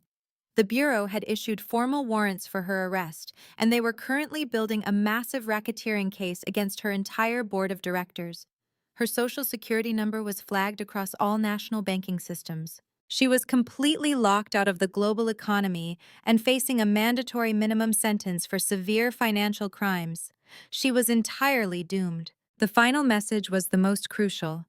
The fraud department of the major credit card companies had finalized their internal investigations regarding Brielle's stolen accounts. They had compiled undeniable proof that Julian had forged my signature to open the lines of credit. The fraud teams had transferred the entire debt portfolio out of my personal name and directly onto Julian's Social Security profile. I was completely legally cleared of the $400,000 in fraudulent spending. Julian was now personally responsible for every single designer handbag and luxury vacation his spoiled daughter had purchased. The debt was entirely his to bear, and he had absolutely zero capital left to pay it. I locked my phone and slipped it into my small crimson clutch. The silent countdown was officially over. The trap had successfully closed around their necks with brutal, absolute finality. Every single legal document was signed, sealed, and delivered. Every financial asset was seized, frozen, or repossessed. The only thing left to do was pull the curtain back and reveal the ugly, horrifying truth to the entire room. I took another slow sip of my sparkling water and looked at Julian. He was currently standing near the stage, laughing with the mayor and holding a heavy glass of expensive bourbon. He looked so incredibly proud of himself. He looked invincible. He truly believed he was the absolute pinnacle of success in this city. He thought he had conquered the world and successfully forced his naive wife into total submission. He had absolutely no idea that he was a walking corpse. He was a dead man parading around in a tailored tuxedo, pretending to be a king. His entire existence was a carefully constructed illusion, and I held the only match that could burn it to the ground. The ballroom lights began to dim, signaling the start of the formal awards ceremony. The loud conversations quieted as the guests took their respective seats. Julian walked back to our table and sat in the center chair, flanked by his daughter and his sister. He did not even glance in my direction. I sat quietly in the shadows at the edge of the table, my crimson dress glowing fiercely in the low light. The execution was ready to begin. The final act of this pathetic tragedy was perfectly scripted. Let them enjoy their final few minutes of imaginary glory. Let them smile for the bright flashing cameras. The storm had finally arrived, and I was completely prepared to wash their entire fake legacy away. The sharp feedback of a microphone tapping brought the grand ballroom to a hush. The master of ceremonies, a local television anchor, stepped up to the acrylic podium. He flashed a brilliant smile at the sea of expectant faces, speaking passionately about the achievements of the Atlanta business community and the unwavering resilience of Black entrepreneurs.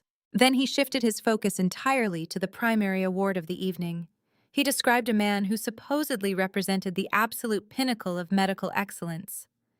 He rattled off Julian's fabricated list of accomplishments, loudly praising his clinic, his generous contributions to local charities, and his deep commitment to family values. The introduction was a flawless masterpiece of corporate fiction, completely disconnected from the brutal reality of Julian's collapsing empire.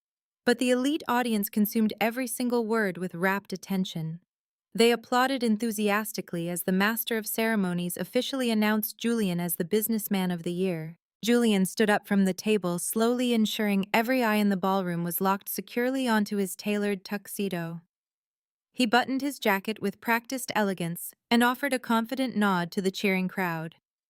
He leaned down and kissed Brielle on the forehead, playing the role of the devoted father perfectly. He placed a supportive hand on Yvonne's shoulder, presenting himself as the fiercely protective brother. He completely ignored my existence, intentionally leaving me in the dark shadows at the edge of the table. He marched toward the brightly lit stage with the swagger of a Roman conqueror returning from battle. He walked past tables of millionaires, soaking in their admiration and their envious stares. He climbed the carpeted stairs and accepted the heavy crystal trophy. He held the award high, allowing professional photographers to capture his triumphant moment from every angle. The flashing cameras illuminated his arrogant smile, freezing his fraudulent victory in time. Julian stepped up to the microphone and adjusted it slightly to accommodate his height. He looked out over the massive ballroom, his dark eyes scanning the crowd with supreme satisfaction. He waited for the applause to die down before he spoke, knowing exactly how to command a room. He started his speech by thanking the selection committee for recognizing his tireless dedication to the medical field. He spoke eloquently about his vision for the future, spinning a complex web of lies about his expanding clinic and his innovative surgical techniques.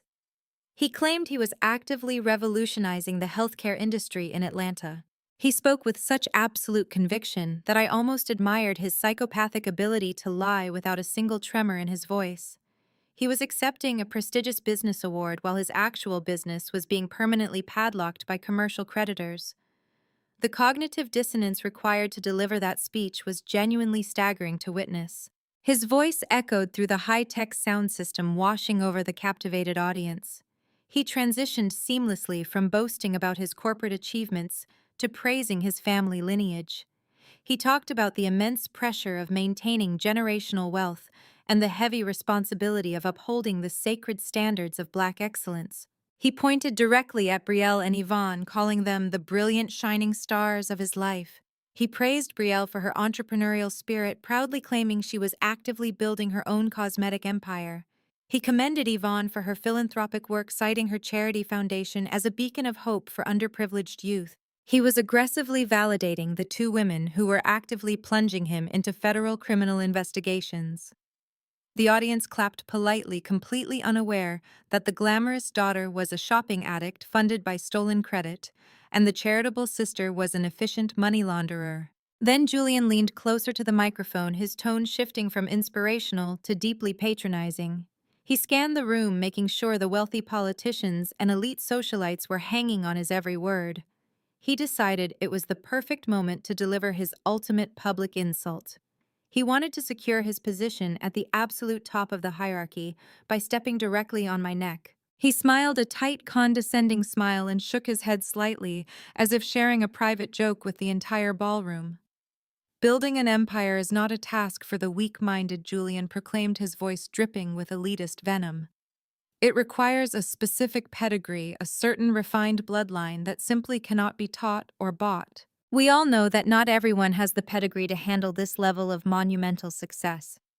Some people lack the fundamental capacity to understand true power, but true leaders carry the dead weight.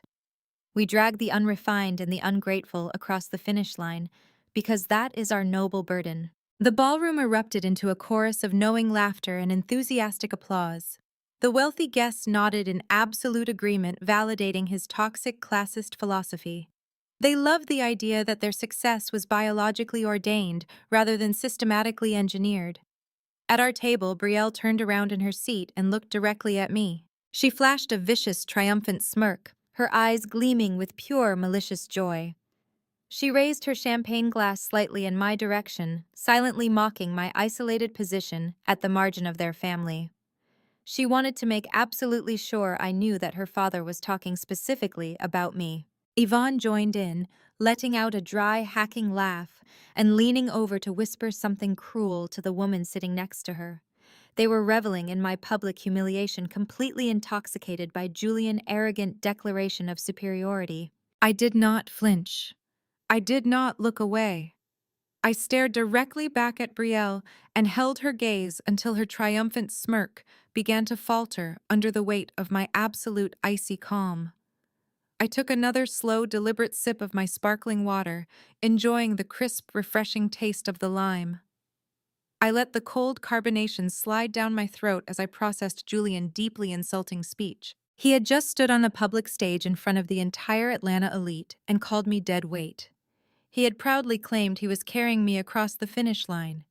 He had openly mocked my working-class background and insulted my intelligence. He had handed me the absolute perfect justification to execute him without a single ounce of mercy or regret. He had dug his grave incredibly deep, and then he had happily jumped inside to hand me the heavy steel shovel. Julian wrapped up his speech with a final flourish, holding the crystal trophy aloft once more. He thanked the city of Atlanta and promised to continue his legacy of unparalleled medical excellence. The audience gave him a standing ovation, rising from their seats to honor the man they believed was a titan of industry. Julian soaked in the adoration, bowing slightly and waving to his wealthy peers. He walked off the stage with his head held impossibly high, completely blinded by the blinding spotlight of his own massive ego. He returned to our table and high-fived a local judge before taking his seat between Brielle and Yvonne. He did not even bother to look in my direction. He assumed his brutal public insult had effectively silenced me for the rest of the evening. He thought his victory was absolute and permanent. The master of ceremonies returned to the acrylic podium, clapping his hands together to quiet the roaring ballroom. He praised Julian's speech, calling it a profound inspiration to aspiring entrepreneurs everywhere. He smoothly transitioned into the final segment of the formal presentation. He spoke about the immense financial resources required to organize an event of this massive scale. He thanked the local sponsors and the city council for their generous contributions. But then his tone shifted, becoming deeply reverent and incredibly serious. He announced that it was time to officially recognize the primary benefactor of the entire evening. We are incredibly honored tonight to have the absolute privilege of hosting the primary sponsor of the Atlanta Leaders of Excellence Gala. The Master of Ceremonies announced, his booming voice echoing through the silent ballroom. This individual represents the true apex of global financial power. They operate one of the most aggressive and highly successful venture capital firms in the entire southeastern United States. Their corporate acquisitions have fundamentally reshaped the economic landscape of our city. They are known for their ruthless efficiency, their brilliant market strategies, and their uncompromising demand for absolute excellence. For years, they operated entirely in the shadows, choosing to let their massive financial portfolio speak for itself, building their monumental empire behind closed doors. The guests leaned forward in their seats, murmuring quietly to one another. The elite socialites and wealthy politicians were desperate to know the identity of this mysterious billionaire. Julian sat up straighter, adjusting his bow tie and leaning closer to the stage. He was a man obsessed with power, and he desperately wanted to network with the individual who controlled enough capital to single-handedly fund this extravagant event. He probably thought he could secure a massive investment for his failing clinic if he could just manage to shake this mysterious CEO hand. Brielle and Yvonne mirrored his intense curiosity, their greedy eyes locked onto the empty stage, anticipating the arrival of a wealthy benefactor they could exploit. But tonight, the Master of Ceremonies continued, his voice rising in dramatic anticipation. This individual has graciously agreed to step out of the corporate shadows and address our distinguished audience directly. Tonight, we finally have the profound honor of meeting the brilliant visionary who quietly controls the Vanguard Capital Group. Ladies and gentlemen, please direct your undivided attention to the floor and join me in welcoming the elusive founder and absolute chief executive officer of Vanguard Capital. A brilliant white spotlight cut violently through the darkened ballroom, sweeping past the mayor, past the wealthy real estate developers, and past Julian, carefully positioned center table. The beam of light traveled all the way to the marginalized outer edge of the room and landed perfectly on my seat. The heavy crimson fabric of my gown practically glowed under the intense illumination. The room fell into absolute stunned silence. People craned their necks, expecting to see a hidden billionaire stepping out from behind a velvet curtain. Instead, they saw the quiet, unassuming wife of the man who had just spoken. I stood up slowly, pushing my chair back with deliberate grace. I did not rush. I let the heavy silence stretch, allowing the sheer impossibility of the moment to sink into the minds of every single person watching. I looked directly at Julian. His arrogant, triumphant smile had completely vanished. His dark eyes darted from the spotlight to the stage and back to me. His brain was desperately trying to process a reality that fundamentally shattered his entire worldview. He opened his mouth to speak, but no sound came out. Brielle dropped her champagne glass. It shattered against the floor. Nobody even flinched at the noise. Yvonne sat frozen, her heavily powdered face turning a sickly shade of gray. I stepped out of the shadows and began my long walk toward the stage. The crowd parted instinctively. Wealthy socialites and powerful politicians stepped back, giving me a wide, clear path. I walked with the absolute authority of a conqueror claiming her rightful territory. My heels clicked rhythmically against the polished floor, echoing in the dead quiet room. As I passed Julian's table, he quickly reached out a trembling hand as if to stop me. I did not even look down. I simply glided past him, leaving him suffocating in his own sudden terror. I climbed the carpeted stairs to the stage. The Master of Ceremonies stepped back respectfully and handed me the heavy silver microphone. He bowed his head slightly, acknowledging my ultimate authority. I stood behind the acrylic podium and looked out over the sea of shocked faces.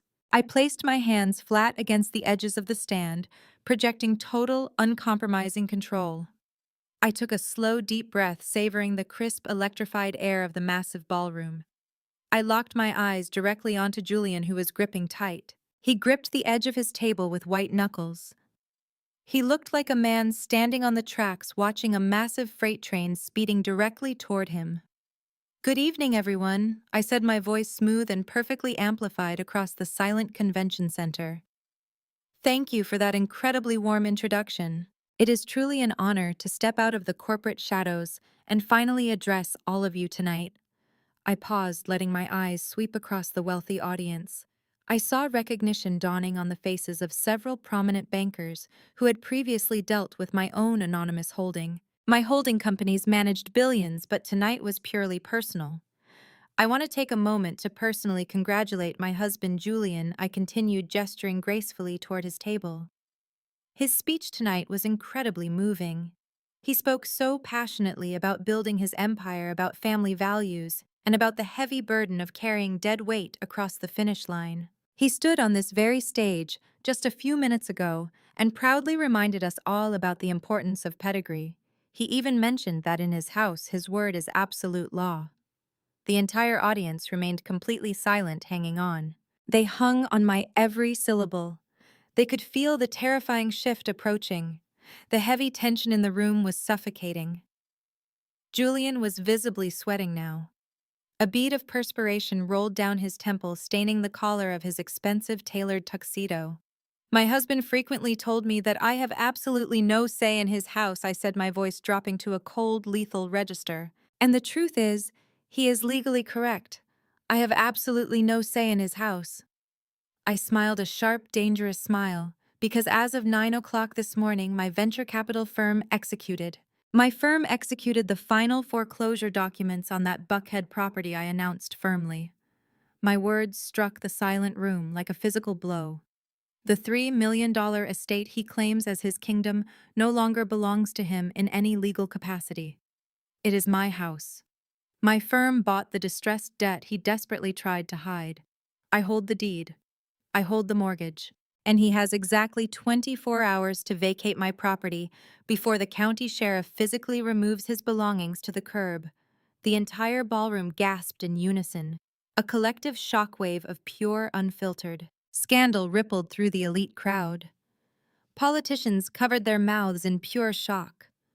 Wealthy socialites gripped their pearl necklaces. Julian's face drained of all remaining color.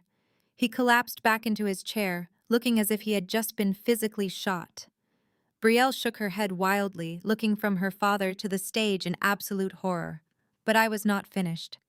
The foreclosure was merely the opening act. It was time to completely annihilate his fake legacy and expose the deep, putrid rot of his entire family. "True leaders carry the dead weight," Julian said tonight. I continued, my voice rising with uncompromising power. But what happens when the supposed leader is the one drowning everyone around him in massive, fraudulent debt? What happens when the empire is nothing but a hollow shell built on stolen money and desperate lies? I pressed a small remote hidden in my palm. The giant LED screens behind the stage instantly flickered to life. The glowing graphics of the Vanguard Capital logo vanished, completely replaced by crystal-clear high-definition images of highly confidential legal and financial documents. The text was magnified massively, so every single person in the massive ballroom could. They could easily read the terrifying specific details. On the left screen, I projected the official bankruptcy filings for Julian Private Medical Clinic. The massive red stamps indicated zero operational liquidity and massive outstanding defaults. I displayed the repossession orders for his leased surgical equipment and the pending eviction notices for his commercial office space. The elite crowd stared in absolute shock as the pristine image of the top-tier plastic surgeon evaporated in real time. He was instantly exposed as a total, complete financial failure. Julian tried to build an empire by feeding on all the people he promised. He promised to protect, I announced, pointing directly at him. He funded his lavish lifestyle by stealing the identity of his own wife. I clicked the remote again. The center LED screen flashed with dozens of heavily flagged credit card statements. Next to the statements, I projected the geo-located retail receipts, matching perfectly with the designer shopping bags Brielle constantly flaunted on her social media accounts. The screen boldly displayed the final devastating number showing over $400,000 in fraudulent spending. I displayed the official bank notices confirming that Julian had actively forged my signature to secure the illicit funds. Brielle let out a loud scream. It was a piercing shriek of profound, soul-crushing embarrassment. She covered her face with her hands, trying desperately to hide from the hundreds of judging eyes suddenly locked onto her. Her wealthy sorority sisters sitting a few tables away gasped in absolute disgust, realizing her entire wealthy influencer persona was a pathetic criminal lie. Brielle stood up, knocking her chair backward, and tried to run toward the exit, but her high heels caught on the heavy carpet. She stumbled and fell to her knees, weeping hysterically in the middle of the crowded ballroom. No one rushed to help her. They simply watched her public destruction with morbid fascination. Then I turned my attention to the final screen on the right. This was for Yvonne, the woman who had proudly demanded $50,000 to secure my place in her fake aristocracy. And speaking of carrying dead weight, I said, my voice cutting through Brielle, loud sobbing, let us talk about the concept of Black excellence and community philanthropy. My sister-in-law, Yvonne, runs a prominent charity foundation. Yesterday, she walked into my office and demanded a bribe. I clicked the remote, the screen illuminated with federal investigation notices from the Internal Revenue Service. The documents outlined the immediate seizure of her foundation assets for money laundering. I used a monitored tracking account, I stated smoothly. She handed federal agents the key to her criminal enterprise. Yvonne gasped, clutching her chest before collapsing heavily onto the dining room floor. The elite guests actively pulled away in disgust. Julian sat completely frozen, totally broken by the sheer magnitude of his public execution. I set the microphone down and walked off the stage with absolute power. I walked through the heavy front doors and took a deep cleansing breath. The suffocating presence of Julian's arrogance was completely scrubbed from the atmosphere. Upstairs in the master suite, I stripped off the crimson gown that served as my armor. I took a hot shower, washing away the toxic residue of the fake gala. Slipping into an emerald green silk robe, I tied the sash tightly. I walked downstairs to the kitchen, poured sparkling water, and dropped a lime slice into the crystal. I carried my drink down the hallway to the hidden security control room my technicians had secretly installed. The room featured high-definition monitors displaying every angle of the estate. Exterior cameras captured the heavy rain lashing against the iron front gates. I sat in the leather operator chair watching the monitors with clinical detachment. I knew Julian would not accept his sudden defeat gracefully. He possessed far too much toxic pride to simply walk away into the night. He would come back hoping to salvage a fraction of his shattered existence. Exactly 45 minutes later, a luxury rideshare vehicle pulled up to the outer security perimeter. The driver took one look at the tactical guards and immediately unlocked the doors, forcing his passengers to exit prematurely. Julian and Brielle stepped out into the violent storm without umbrellas or heavy coats. The rain instantly soaked through Julian's expensive tailored tuxedo, ruining the fine silk and wool. Brielle's heavy gala makeup began to run down her cheeks in dark streaks, destroying her carefully crafted, glamorous influencer aesthetic. They marched aggressively toward the iron gates, demanding entry. Julian shouted orders, commanding the tactical guards to open the gates immediately. He screamed that he was a prominent surgeon, and this was his legal residence. The security team did not flinch. They stood in perfect formation, creating a solid human wall between the disgraced doctor and my property. The lead guard folded his arms and informed Julian he was trespassing and would be arrested if he attempted to climb the fence. Julian's manufactured anger quickly evaporated when he realized the guards were not intimidated by his fake authority. The brutal reality of his situation crashed down upon him. He was completely locked out. He had no clinic to return to. He had no hidden bank accounts to access. He had absolutely no friends left in the elite social circles of Atlanta. Everyone at the gala had witnessed his total financial and moral bankruptcy.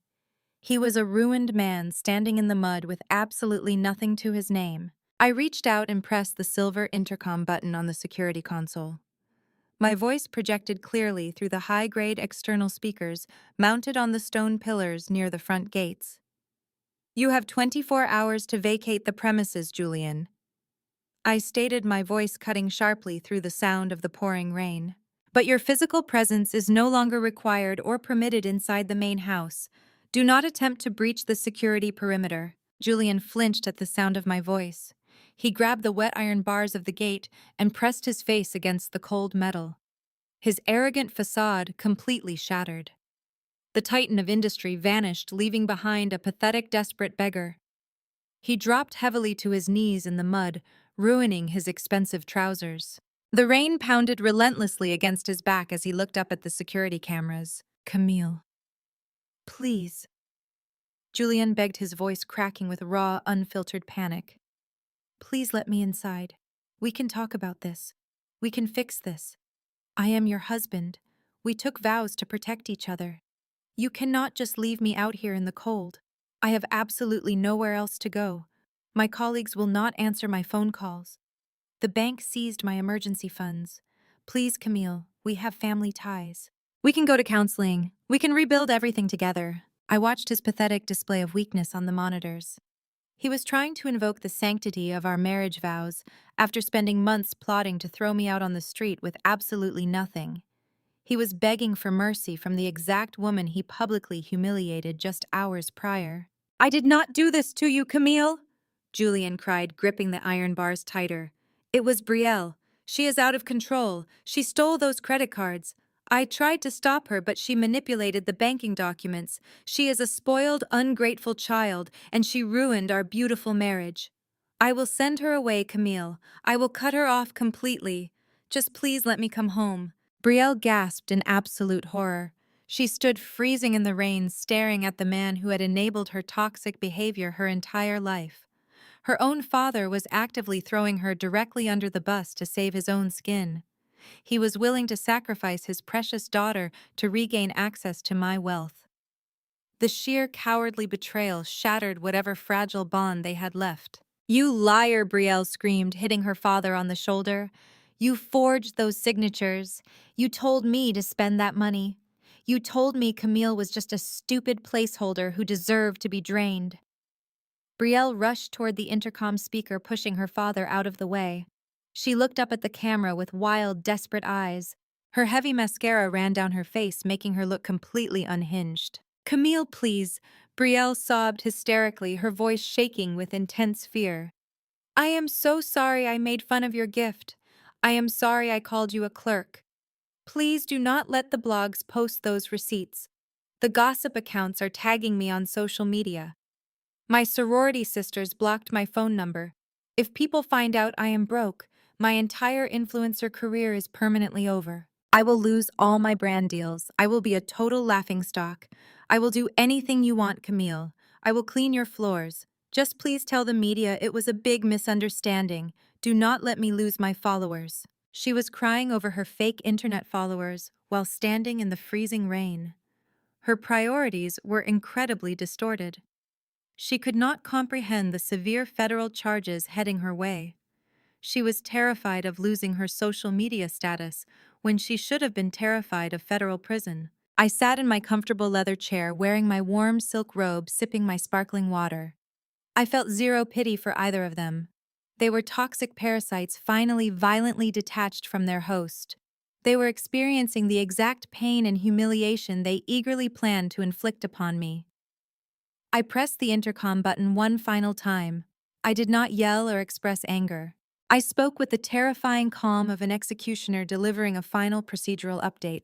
There will be no counseling, Julian. I stated, my voice flat and unyielding. There will be no public retractions, Brielle. Your consequences are permanent. You wanted to know your place in my world. Your place is outside in the mud. Your personal belongings have been packed into black industrial trash bags. My security team placed them at the rear service entrance, exactly where garbage belongs. Collect your trash and leave my property before I have you arrested for criminal trespassing. I released the intercom button, severing the audio connection entirely. I watched the monitors as the security guards aggressively directed Julian and Brielle away from the main gates and toward the dark, muddy service alley. They trudged through the freezing rain, dragging their feet, their shoulders slumped in total defeat. They located the pile of black plastic trash bags sitting in the puddles. Julian fell to his knees again, tearing open a bag to find his ruined expensive suits. Brielle wailed loudly, clutching a soggy designer handbag she now legally owed me $400,000 for. They had loudly demanded entry into elite society and unearned respect. Now they were literally holding the heavy, wet garbage bags of their own destroyed lives. I watched their pathetic struggle through the high-definition security monitors for a few more minutes, letting the harsh, brutal reality of their new circumstances completely settle into their privileged bones. Then I slowly stood up from my comfortable leather operator chair and carefully adjusted the sash of my emerald green silk robe.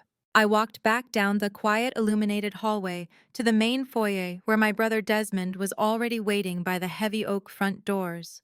He was holding a massive black golf umbrella, his posture radiating quiet, unyielding strength. He looked down at me with a silent, serious question in his dark eyes. I gave him a single decisive nod, confirming that I was ready to finish this. We stepped out into the raging, violent storm together. The heavy rain battered the thick canvas of the umbrella with a deafening, continuous roar as Desmond walked me down the long, winding driveway toward the rear service entrance. The freezing cold wind whipped aggressively around my bare ankles, but I felt completely insulated by the sheer radiating warmth of my absolute victory. We slowly approached the tall iron service gates, where the tactical security guards stood like unmovable statues in the torrential downpour. Julian and Brielle were desperately kneeling in the thick, dark mud, frantically sorting through soaking wet designer clothing and ruined expensive leather shoes that had tumbled out of the torn industrial trash bags. Julian looked up rapidly as we approached the perimeter. His face was shockingly pale. His expensive tailored tuxedo was completely covered in dark brown sludge, and his eyes were wild with a frantic, pathetic, desperate hope. He saw me standing there dry and entirely untouchable beneath the massive black umbrella, and he immediately scrambled to his feet.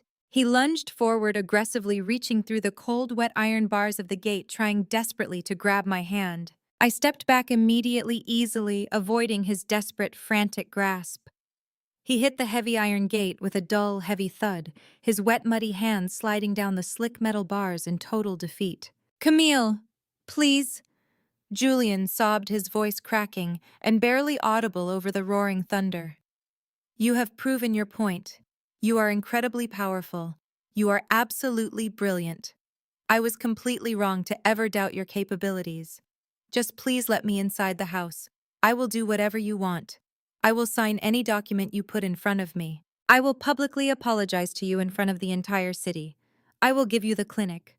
I will give you everything I own. You have absolutely nothing left to give me, Julian," I said, my voice slicing through the heavy freezing rain with lethal surgical precision. "I already took the medical clinic. I already took the Buckhead estate. I already took the hidden bank accounts. You are currently negotiating with massive corporate assets you no longer possess in any legal capacity." Brielle crawled slowly toward the gate, clutching a ruined, soaking wet silk blouse tightly to her chest. She looked up at me, her face completely unrecognizable beneath the smeared, heavy mascara and the thick, dark mud. "Please, Camille," she begged, her voice shaking with intense, uncontrollable fear. "I have absolutely no money left for a hotel room. I cannot sleep on the street tonight. I am a prominent brand ambassador. People in this city recognize my face." I looked down at the two of them, completely stripped of their unearned arrogance and their fake elite pedigree. They were finally reduced to their truest, most authentic forms. They were empty, shallow, pathetic parasites who had fed on the hard work of others. Black excellence isn't built on fraud, fake charities, and stepping on the people who support you, I stated, my voice resonating with absolute, unshakable authority over the storm. True excellence is built on uncompromising integrity, relentless hard work, and genuine substance. You spent our entire marriage actively trying to convince me that I was fundamentally beneath you because of my working-class background. You called me a low-level clerk. You treated me like worthless dirt on your expensive designer shoes. Well, this clerk just repossessed your entire life." Julian let out a broken, agonizing wail of pure, profound despair. He buried his face in his muddy, trembling hands, completely and utterly destroyed by the terrifying finality of my words. Brielle collapsed entirely against the cold iron gate, sobbing hysterically into the torrential freezing rain. I turned my back on them and walked slowly up the long, illuminated driveway with Desmond holding the umbrella securely over my head. I did not look back a single time. I left them in the cold, dark mud, exactly where they belonged. The heavy iron gates remained permanently locked behind me, sealing them out of my successful world forever. 6 months passed quickly, bringing a refreshing season of absolute clarity and brutal, uncompromising legal consequences. The federal authorities and the corporate courts moved with devastating, flawless efficiency, completely obliterating the final remnants of Julian's fraudulent existence. The fake empire of illusions was systematically dismantled piece by piece, leaving absolutely no stone unturned and no financial lie unpunished. Julian was formally and permanently stripped of his medical license by the state medical board due to severe gross misconduct. The federal investigators uncovered the full horrifying extent of his financial crimes, including the massive identity theft he committed against me and the extensive malpractice settlements he attempted to illegally bury. He faced multiple severe felony charges for wire fraud, bank fraud, and identity theft. The violent underground loan sharks he had desperately tried to secure funds from quickly realized he had attempted to scam them with a foreclosed property. They aggressively pursued him, forcing him to flee his cheap roadside motel and live in constant, paralyzing fear. He was completely bankrupt, totally disgraced, and perpetually terrified, representing a total, catastrophic fall from his imaginary grace. The man who once demanded absolute, unwavering respect from the Atlanta elite was now begging court-appointed public defenders to negotiate a favorable plea deal just to avoid a maximum security federal prison sentence. Yvonne faced an equally spectacular and highly publicized destruction.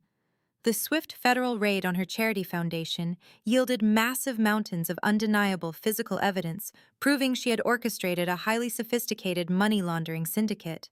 The Internal Revenue Service permanently seized every single asset tied to her legal name, including her luxury vehicles and her hidden offshore accounts. She was heavily indicted on 32 separate counts of financial racketeering and tax evasion. The high society friends she once bragged about immediately abandoned her, completely refusing to take her desperate phone calls or fund her rapidly mounting legal defense fees. Her precious elite sorority officially revoked her legacy membership, citing a severe, unforgivable violation of their moral and ethical standards. She was publicly paraded in heavy steel handcuffs across local evening news channels, completely stripped of her cherished social standing. She nervously awaited trial in a bleak federal detention center, trading her tailored tweed suits for a standard-issue scratchy orange jumpsuit. Brielle experienced a harsh, unforgiving, brutal introduction to the real working world she had aggressively avoided her entire life. Without my stolen high-limit credit cards to fund her daily delusions, her fake influencer empire collapsed instantly. Luxury brands dropped her immediately when the shocking news of her father's criminal fraud went entirely public. With absolutely no college degree, no marketable corporate skills, and hundreds of thousands of dollars in debt legally assigned back to her family, she had zero financial options left. The arrogant girl who once scoffed at a vintage limited edition watch was forced to accept a grueling minimum wage retail job at a discount clothing store in a struggling suburban mall. She spent her long, exhausting days folding cheap, generic garments and dealing with incredibly difficult, impatient customers completely stripped of her unearned, glamorous lifestyle. She lived in a cramped, run-down apartment with 3 loud roommates struggling daily just to pay for basic discount groceries. The universe had delivered a perfect, flawless dose of poetic justice, forcing her to actually work physically hard for every single dollar she desperately needed to survive. As for me, I continued to aggressively expand my legitimate corporate empire.